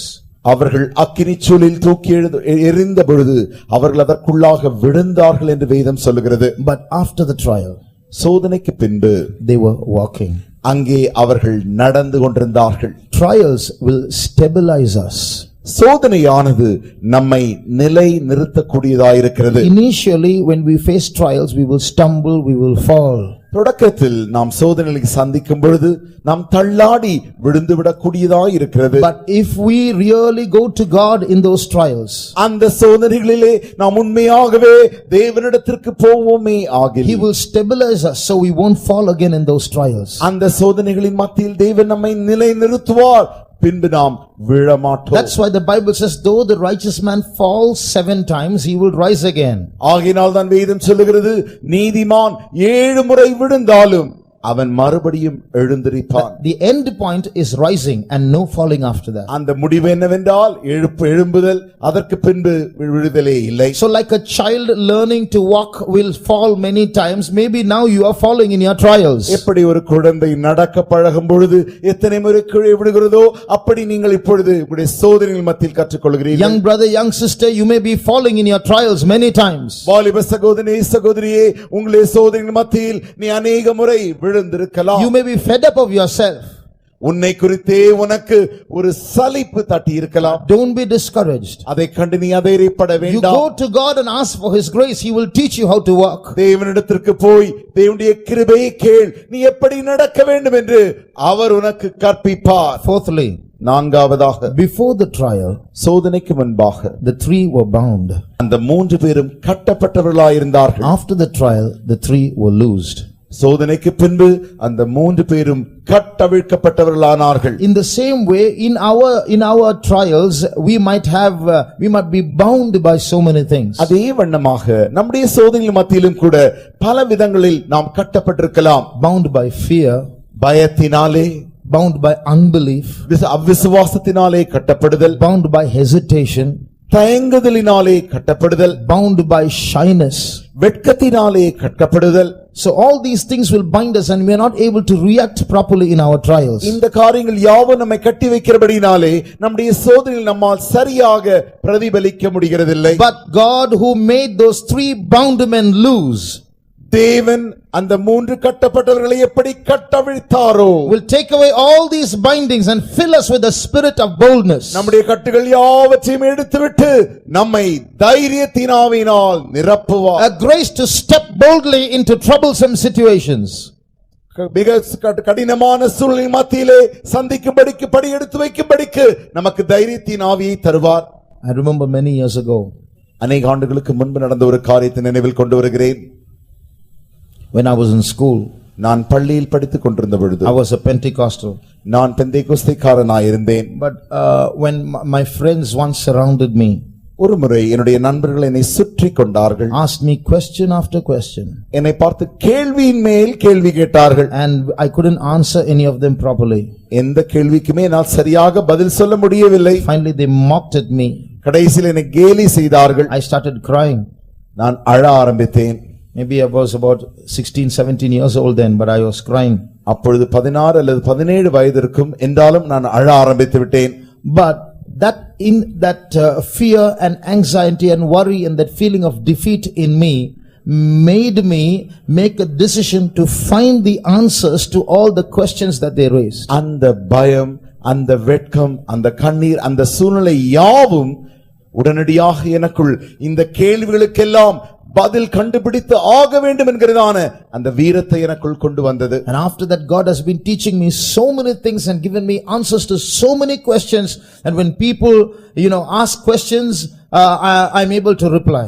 அதற்கு பின்பு தேவன் அநேக கேள்விகளுக்கு அநேக பதில்களை எனக்கு கற்றுக் கொடுத்து இன்றைக்கு ஜனங்கள் வந்து கேள்விகள் கேட்கும் பொழுது அவர்களுக்கு பதில் சொல்ல உதவி செய்கிறார். One day we were traveling by train. ஒரு நாள் நாங்கள் வண்டியிலே பிரயாணம் செய்து கொண்டிருந்தோம். People of another religion, priests of another religion were there in the same compartment. வேறு மதத்தின் போதகமார்கள் அந்த பெட்டியில் தானே அவர்களும் பயணம் செய்தார்கள். So we asked them questions which they could not answer. அவர்களால் பதில் சொல்லக்கூடாத அளவுக்கு இருக்கிற கேள்விகளை நாங்கள் அவர்களிடத்தில் கேட்டோம். And we were able to express our faith to them. எங்களுடைய விசுவாசங்களை நாங்கள் அவர்களுக்கு சொன்னோம். Once a doctor came to me ஒருமுறை ஒரு வைத்தியர் என்னிடத்தில் வந்தார். and he said, all religions are the same. அவர் சொன்னார், எல்லா மதமும் சம்மதமே. We must take the good things of every religion and learn from them. எல்லா மதங்களிலிருந்து நல்ல காரியங்களை எடுத்துக்கொண்டு அதை கற்றுக்கொள்ள வேண்டும் என்று சொன்னார். I said, no, the Bible says, Jesus said, I am the way, the truth and the life. No man cometh unto the Father but by me. The Bible says there's no salvation on earth other than the name of Jesus. அப்பொழுது நான் அவருக்கு சொன்னேன், இல்லவே இல்லை, இயேசுவே சொல்லியிருக்கிறார், நானே வழியும் சத்தியமும் ஜீவனுமாயிருக்கிறேன், என்னை இல்லாமல் ஒருவனும் பிதாவினிடத்தில் வரான், ஆகினாலே இது வழி இல்லாதபடிக்கு இரட்சிப்பு இல்லவே இல்லை என்று சொல்லி அவரிடத்தில் நான் சொன்னேன். So he tried to argue against that. அதற்கு விரோதமாய் அவர் தர்க்கம் செய்ய I முயற்சித்தார். said, that's wrong, he said. You should not say that. அப்படி நீ சொல்லக்கூடாதது தவறு என்று சொன்னார். Then I asked him some questions he could not answer. He said, I have to do some research. அப்பொழுது நான் சில கேள்விகளை கேட்டேன், அவருக்கு அதில் பதில் சொல்ல முடியவில்லை. அப்பொழுது உடனடியாக அவர் சொன்னார், நான் இதை குறித்து ஆராய்ச்சி செய்ய வேண்டும் என்று சொன்னார். So when we might be bound by certain weaknesses in our trials, சோதனைகள் மத்தியில் இருக்கிற பலவீனங்களினாலே நாம் சில நேரங்களில் கட்டப்படுகிறோம். but because God is with you, you are not going to be like that all the time. தேவன் உன்னோடு கூட இருக்கிறபடினாலே நீ எப்பொழுதுமே அப்படியே இருப்பாய் என்று அல்ல. You look at the children of Israel. நீ இஸ்ரவேலின் பிள்ளைகளை பார்க்கும் பொழுது, By birth they were all shepherds. By nature they are shepherds. அவர்கள் பிறப்பினாலே குணாதிசயத்திலே பார்த்தால் அவர்கள் யாவருமே மேய்ப்பர்களாய் இருக்கிறவர்கள். The very first battle that they fought with people who were experienced, and they were a nation for many generations, the Amalekites. அவர்கள் சந்தித்த முதலாவது யுத்தமே நன்றாக பயிற்றுவிக்கப்பட்ட பெரிய ஜாதியாகிய அமலேக்கியரோடு கூட அவர்கள் யுத்தம் செய்ய வேண்டியதா இருந்தது. That first battle they won. அந்த முதல் யுத்தத்திலே அவர்கள் வெற்றி கண்டார்கள். Even today that small country is causing so much of fear to the whole world. இன்றைக்கும் கூட இந்த சிறிய தேசம் முழு உலகத்திற்கும் குழப்பத்தை கொண்டு வருகிறது. No nation in this world has been stamped upon like Israel has been. இஸ்ரவேல் தேசம் எப்படி மிதித்து இஸ்ரவேல் ஜனங்கள் மிதிக்கப்பட்டது போல, இஸ்ரவேல் ஜனங்கள் மிதிக்கப்பட்டது போல எந்த தேசமும் உலகத்தில் மிதிக்கப்படவில்லை.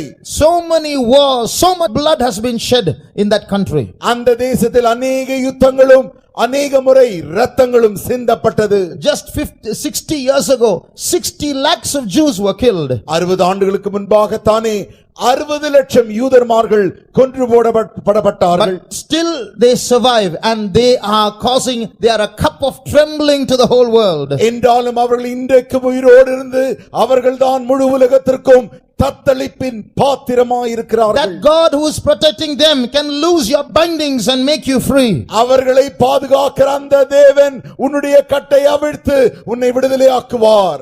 Fifthly, ஐந்தாவதாக, before the trial was a furious king, after the trial was an astonished king.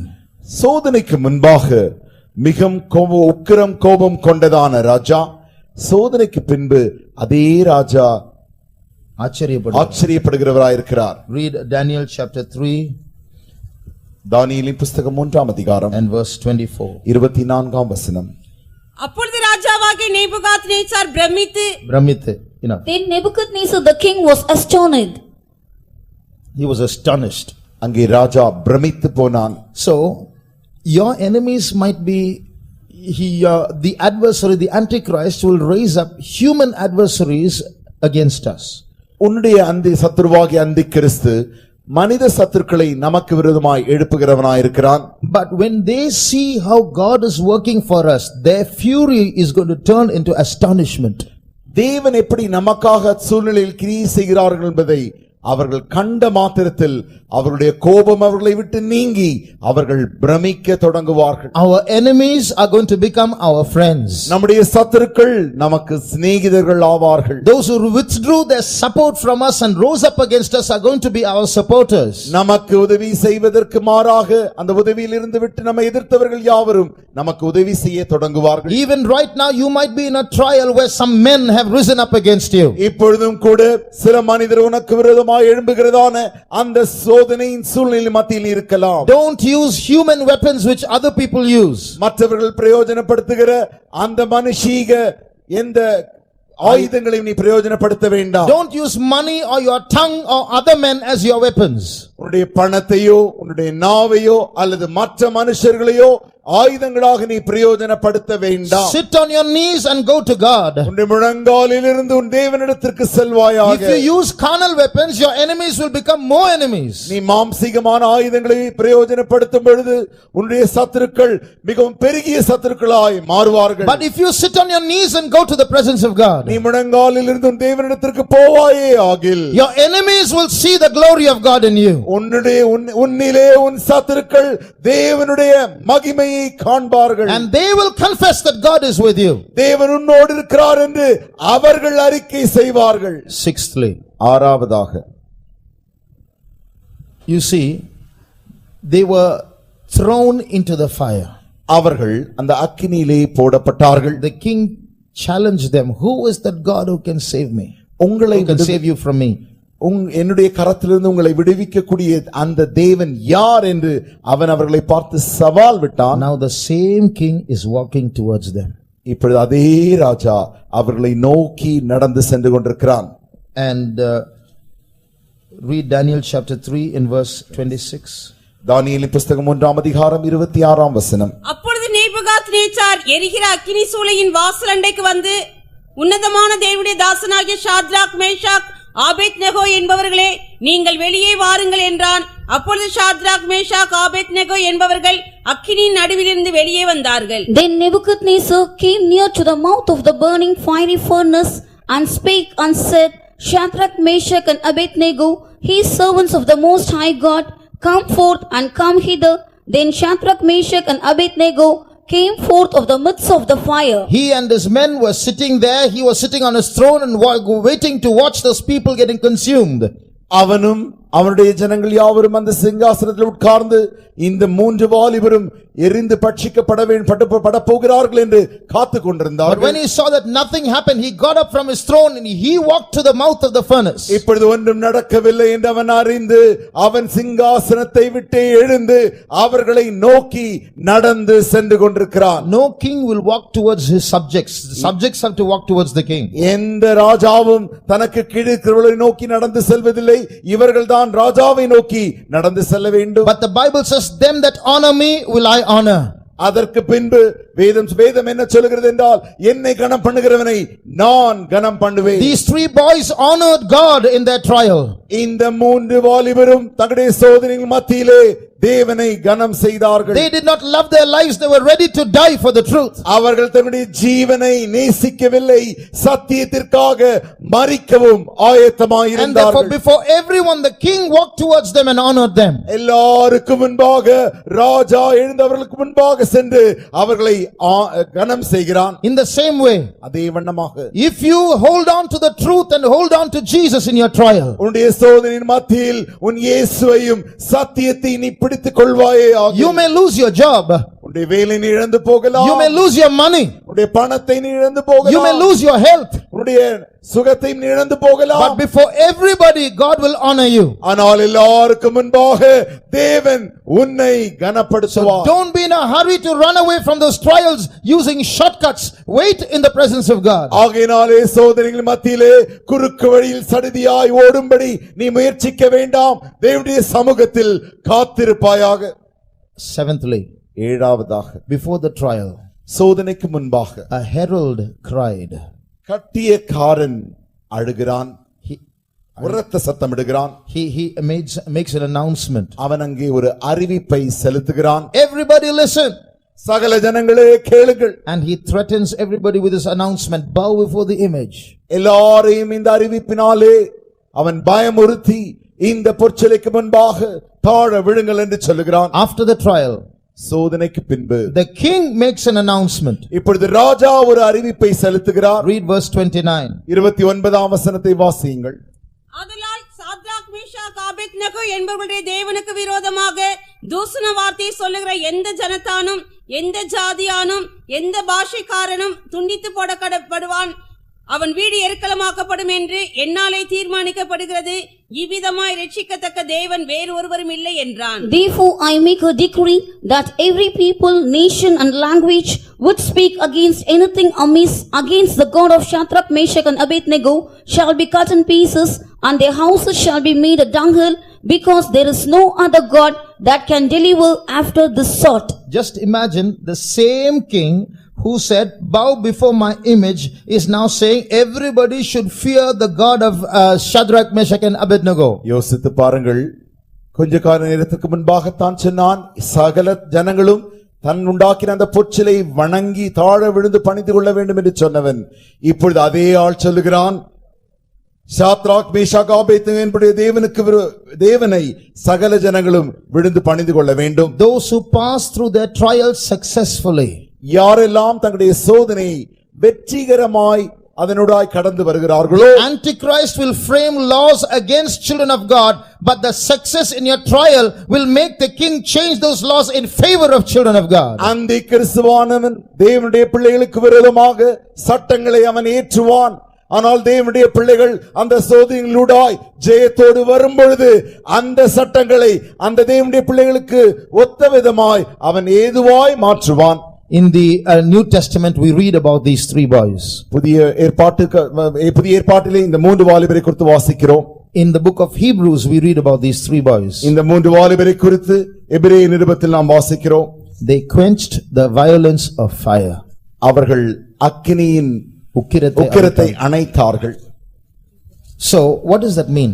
அது அர்த்தம் என்ன? The faith that was in them made the heat of the fire look very small. அவர்களுக்குள்ள இருந்ததான விசுவாசமானது அந்த அக்கினியை ஒரு சிறிய அக்கினியாக மாற்றி விட்டது. Made the heat of the fire look very small. அந்த அக்கினியின் அந்த வேகத்தை உக்கிரத்தை சிறிதாய் மாற்றி விட்டது. Everybody says fire burns. எல்லாரும் சொல்கிறார்கள் அக்கினி எரிகிறது. But the way these boys walked in the fire, they asked, is it true that fire burns? அவர்கள் இந்த வாலிபர்கள் இந்த அக்கினியினுடாய் நடந்து போன பொழுது எல்லாரும் கேட்டார்கள், அப்பொழுது அக்கினி எரிந்து கொண்டுதான் இருந்ததா என்ன? Nebuchadnezzar confesses they yielded their bodies. நேபுகாத்நேச்சாரே அறிவிக்கிறான், அவர்கள் தங்களுடைய சரீரத்தையும் ஒப்பு கொடுத்தார்கள். That they might not serve any other god but their own God. எந்த தேவர்களையும் வணங்காமல் அவர்களுடைய சொந்த தேவனை வணங்கும்படியாகவே அவர்கள் அப்படி செய்தார்கள். In the last days, கடைசி நாட்களில் such trials are going to come for children of God. அப்படிப்பட்டதான சோதனைகள் தேவனுடைய பிள்ளைகளுக்கு விரோதமாய் வரப்போகிறது. What are you going to do? நீங்கள் என்ன செய்ய போகிறீர்கள்? Today our faith is so small that God has to look at us and say, "O ye of little faith." இன்றைக்கு நம்முடைய விசுவாசம் மிக சிறிதான விசுவாசமாய் இருக்கிறது. ஆகையினால் தான் தேவன் நம்மை பார்த்து அற்ப விசுவாசிகளே என்று அழைக்க வேண்டியதா இருக்கிறது. But God is going to give us that spirit of faith that our forefathers had to stand in the midst of fiery trials.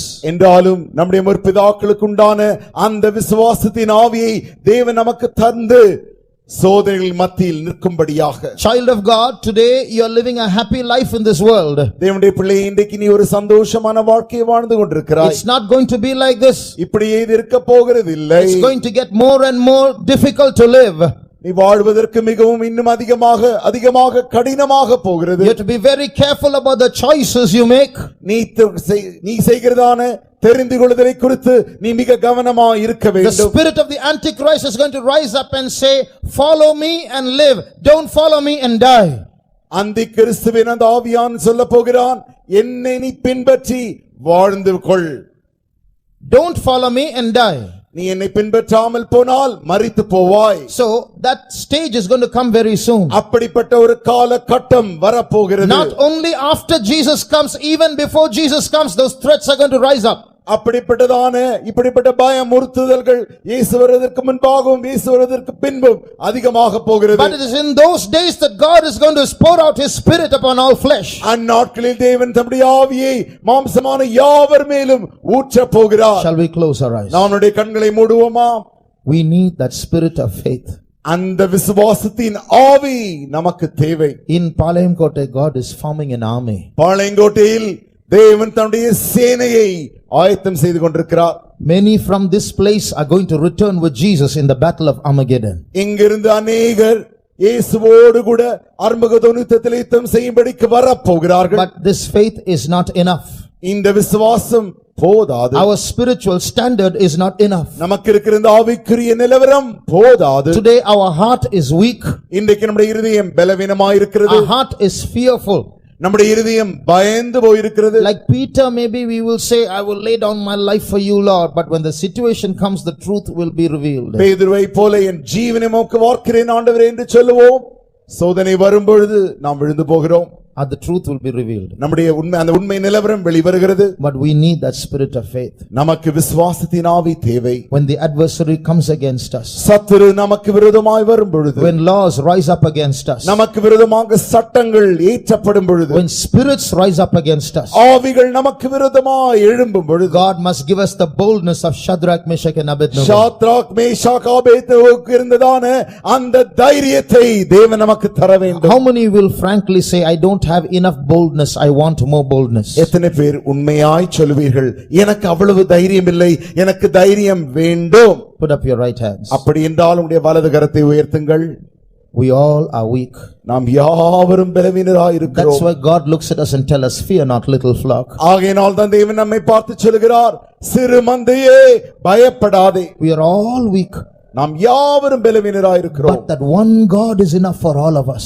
ஆனால் அந்த ஒரு தேவன் நம் யாவருக்கும் போதுமானவராய் இருக்கிறார். When he pours out his spirit upon us, அவர் தம்முடைய ஆவியை நம்மேல் ஊற்றும் பொழுது, we will get that spirit of Shadrach, Meshach and Abednego. நாமும் ஷாத்ராக் மேஷாக் ஆபேத்நேகோவின் ஆவியை பெற்றுக்கொள்வோம். We will say boldly to the adversary, we are not afraid of you. சத்துருவை பார்த்து தைரியமாய் சொல்லுவோம், உன்னை கண்டு நான் பயப்படுகிறது இல்லை. As you lift up your hands, உங்கள் கரத்தை உயர்த்தின வண்ணமாக, we have made up a confession of our weakness. நம்முடைய பலவீனத்தை குறித்து ஒரு அறிக்கையை நாம் செய்திருக்கிறோம். Do you know something good about our God? நம்முடைய தேவனின் ஒரு நல்ல காரியம் உங்களுக்கு தெரியுமா? He is a God who has a special love for weak people. அவர் பலவீனமான ஜனத்துக்கு மேல் அதிக விசேஷித்த அன்புடையவராய் இருக்கிறார். So as you lift up your hands now, இப்பொழுது நீங்கள் உங்களுடைய கரத்தை உயர்த்தின வண்ணமாக, let me tell you, Jesus loves you. நான் ஒன்று உங்களுக்கு சொல்லட்டும், இயேசு உங்களை நேசிக்கிறார். Not though you are weak, he loves you. Because you are weak, he loves you. நீ பலவீனனாய் இருந்தாலும் அவர் உன்னை நேசிக்கிறார் என்று அல்ல, நீ பலவீனனாய் இருக்கிறபடியினாலே அவர் உன்னை நேசிக்கிறார். In the last days, கடைசி நாட்களில் I will pour out up my spirit upon all flesh. என்னுடைய ஆவியை நான் யாவர் மேலும், மாம்சமான யாவர் மேலும் ஊற்றுவேன். You are flesh. நீ மாம்சமாய் இருக்கிறாய். Your flesh is weak. உன்னுடைய மாம்சம் பலவீனம் And உள்ளது. God says, I will pour out my spirit upon all flesh. அப்பொழுது தேவன் சொல்லுகிறார், மாம்சமான யாவர் மேலும் என் ஆவியை ஊற்றுவேன். Today a special anointing is going to come down upon us. இன்றைக்கு நம்மேல் ஒரு விசேஷித்த அபிஷேகம் இறங்க போகிறது. In that anointing there is a spirit of boldness. அந்த அபிஷேகத்திலே ஒரு தைரியத்தின் ஆவி உண்டு. Today you have a spirit of fear. இன்றைக்கு உனக்கு பயத்தின் ஆவி இருக்கிறது. You are afraid of the devil. நீ பிசாசை கண்டு பயப்படுகிறாய். You are afraid of those people rising up against you. உனக்கு விரோதமாய் எழும்புகிற மனுஷரை பார்த்து நீ பயப்படுகிறாய். You are afraid of that witchcraft. மந்திரவாதத்தை கண்டு நீ பயப்படுகிறாய். Today the anointing of boldness is coming down upon us. இன்றைக்கு நம்மேல் தைரியத்தின் அபிஷேகமாகிய ஆவி இறங்கிக் கொண்டிருக்கிறது. That boldness of Shadrach, Meshach and Abednego. Shadrach Meshach ஆபேத்நேகோவின் தைரியம். The king will get angry. ராஜா கோபப்பட போகிறான். You will not get angry. இனிமேல் கோபப்பட போகிறதில்லை. The king will get more angry. ராஜா இன்னும் அதிக கோபப்பட போகிறான். You will not be afraid. நீ அதை கண்டு பயப்பட போகிறதில்லை. I will stand for Jesus. நான் இயேசுவுக்காக நிற்பேன். I will stand for Jesus. நான் இயேசுவுக்காக நிற்பேன். I have decided to live for Jesus. நான் இயேசுவுக்காக ஜீவிக்க தீர்மானித்தேன். If I have to die for Jesus, I will die for Jesus. நான் இயேசுவுக்காக மரிக்க வேண்டுமானாலும் என் இயேசுவுக்காக நான் மரிப்பேன். The spirit of the Lord is moving. தேவனுடைய ஆவியானவர் அசைவாடுகிறார். The spirit of the Lord is moving. தேவனுடைய ஆவியானவர் அசைவாடிக் The கொண்டிருக்கிறார். spirit of boldness is coming down. தைரியத்தின் ஆவி இறங்கிக் கொண்டிருக்கிறது. Maybe you have not received the Holy Spirit till now. இதுவரைக்கும் நீ பரிசுத்த ஆவியை பெறாமல் இருக்கலாம். Today for the first time the Lord is going to anoint you. இன்றைக்கு முதன்முறையாக தேவன் உன்னை அபிஷேகிக்க போகிறார். Maybe you received the anointing but you have lost it. ஒருவேளை நீ அபிஷேகம் பெற்று இழந்தும் போயிருக்கலாம். Close your eyes. கண்களை மூடிக்கொள். Today you are going to get a mighty anointing. இன்றைக்கு நீ ஒரு வல்லமையுள்ள அபிஷேகத்தை பெறப் போகிறாய். The kingdom of God is not in word but in power. தேவனுடைய ராஜ்யம் வார்த்தையில் அல்ல பலத்தில் இருக்கிறது. We are not here to speak some philosophies and go away. தத்துவங்களை பேசி போக நாங்கள் இல்லை. We are here to reveal the power of God in our lives. நம்முடைய வாழ்க்கையில் தேவனுடைய வல்லமையை விளங்கச் செய்யும்படியாக நாங்கள் இருக்கிறோம். Receive the anointing. அபிஷேகத்தை பெற்றுக் கொள்ளுங்கள். O Rabba Shamta Yaga Staribana How Rabba Sabalianama. O Rama Shaban Kalamania Rabba Shaban Kalamania today Rabba today. Oh Rama Shabakalamania today.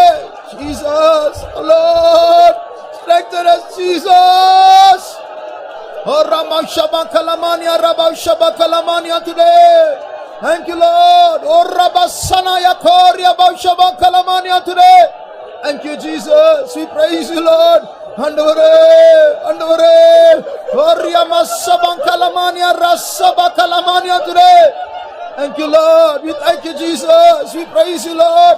We praise you, Jesus. We praise you. We praise you. We praise you. We praise you. We praise you. Praise the Lord.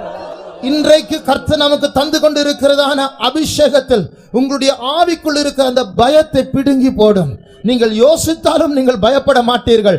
எத்தனை சத்துருக்கள் வெள்ளம் போல் வந்தாலும் நீங்கள் பயப்பட மாட்டீர்கள். எத்தனை மனுஷர்கள் உங்களுடைய வாழ்க்கைக்கு விரோதமாய் எழும்பினாலும், எத்தனை மந்திரவாதிகள் எழும்பினாலும், எத்தனை சாபங்கள் எழும்பினாலும் உங்களை ஒன்றும் அணுகாது. ஒரு பெரிய தேவன் உங்கள் பட்சத்தில் இருக்கிறார்.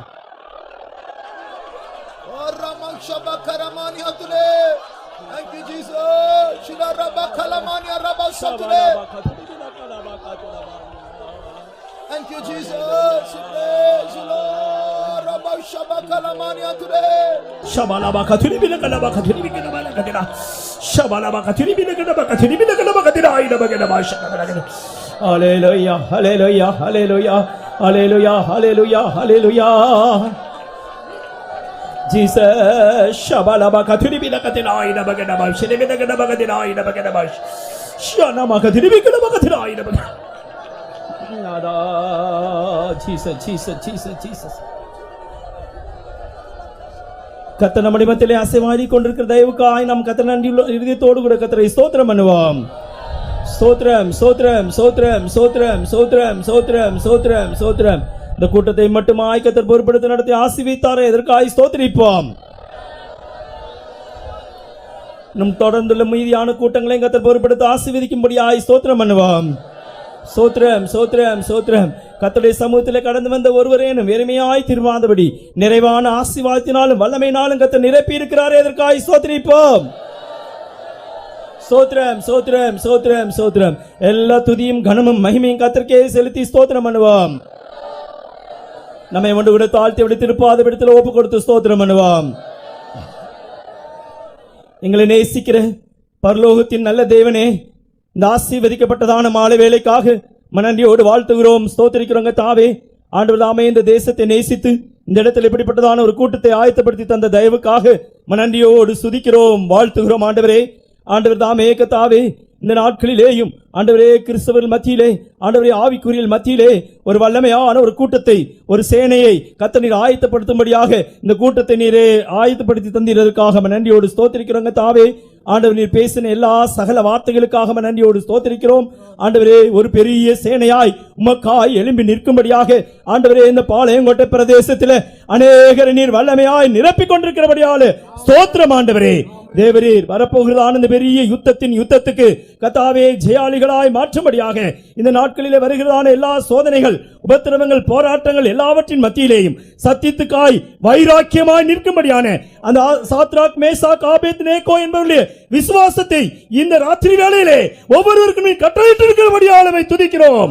ஆண்டவர் தாமே கர்த்தாவே நீர் பெரிய சேனையாய் உமக்காய் எழும்பி நிற்கும்படியாய் ஒரு கூட்டத்தை இந்த இடத்துல நீர் தெரிந்தெடுக்க போகிறீர் என்பதை நாங்கள் அறிந்திருக்கிறோம் கர்த்தாவே, விசுவாசித்திருக்கிறோம். அதற்காக கர்த்தாவே சத்தியத்தை இந்த இடத்திலே நாங்கள் பிரஸ்தாபப்படுத்தி இருக்கிறோம். ஆண்டவரே நீர் தாமே பெரிய காரியங்களை செய்யும். ஆண்டவரே தேவரே தாமே பெரிய அழிவுக்கு ஜனத்தை தப்புவித்து மீட்கும்படியாக ஆண்டவர் எங்களை மத்தியிலே உம்முடைய அன்பின் கரத்தை நீட்டி இருக்கிறபடியாலும் நன்றியோடு ஸ்தோத்திரிக்கிறோம். உம்முடைய ஜனங்களுடைய ஜீவியத்தில் வருகிற எங்களுடைய ஜீவியத்தில் வருகிற எல்லா போராட்டங்களையும் சோதனைகளையும் ஜெயிக்கும்படியாய் எங்களுக்குள்ளே எரிந்து கொண்டிருக்கிற உம்முடைய அக்கினி அன்புக்காய் நன்றியோடு துதிக்கிறோம் ஆண்டவரே. அந்த அன்பினால் கர்த்தாவே ஆண்டவரே நாங்கள் முற்றிலும் ஜெயங்களுள்ளவர்களாய் மாற்றப்படும்படியாய் நீர் உதவி செய்யும்படியாய் உம்முடைய திருப்பாதத்திலே அடியார்களை ஒப்படைக்கிறோம். மீண்டும் இருக்கிறதான கர்த்தாவே கூட்டங்களை எல்லாம் கர்த்தர் நீர் பொறுப்படுத்த ஆசீர்வதியும். தூது பேச நம்முடைய மகனை நீர் ஆசி வைத்து உம்முடைய கிருபையுள்ள கரத்திலே மூடி அநேக ஆயிரங்களுக்கு பிரயோஜனப்படுத்தும்படியாய் மன்றாடுகிறோம் கர்த்தாவே. இன்னும் கர்த்தாவே இந்த இடத்திலே முன்பாய் முழங்கால் படிட்டு இருக்கிற ஒவ்வொருடைய நிலவரங்களையும் அறிந்தவராய் நீர் இறங்கி கிரியை செய்து அவளை விடுவித்து தப்புவித்து நீர் காக்கிற தேவன் என்பதை வெளிப்படுத்தும்படியாய் மன்றாடுகிறோம். தாழ்த்தி வெறுமையாக்குகிறோம். உம்முடைய அதிசீக்கிரமான வரியை எங்களை ஆயத்தப்படுத்தும். இயேசுவின் நாமத்தில் ஜெபங்கேளும் நல்ல பிதாவே, ஆமென். நம்முடைய கர்த்தராகிய இயேசு கிறிஸ்துவின் கிருபையும் பிதாவாகிய தேவனுடைய அன்பும் பரிசுத்தாவியானவருடைய ஐக்கியமும் நம் யாவரோடும் சகல பரிசுத்தவான்களோடும் கர்த்தருடைய வருகை நாள் பரியந்தமும் கூட இருப்பதாக. ஆமென். அல்லேலூயா. ஹல்லேலூயா.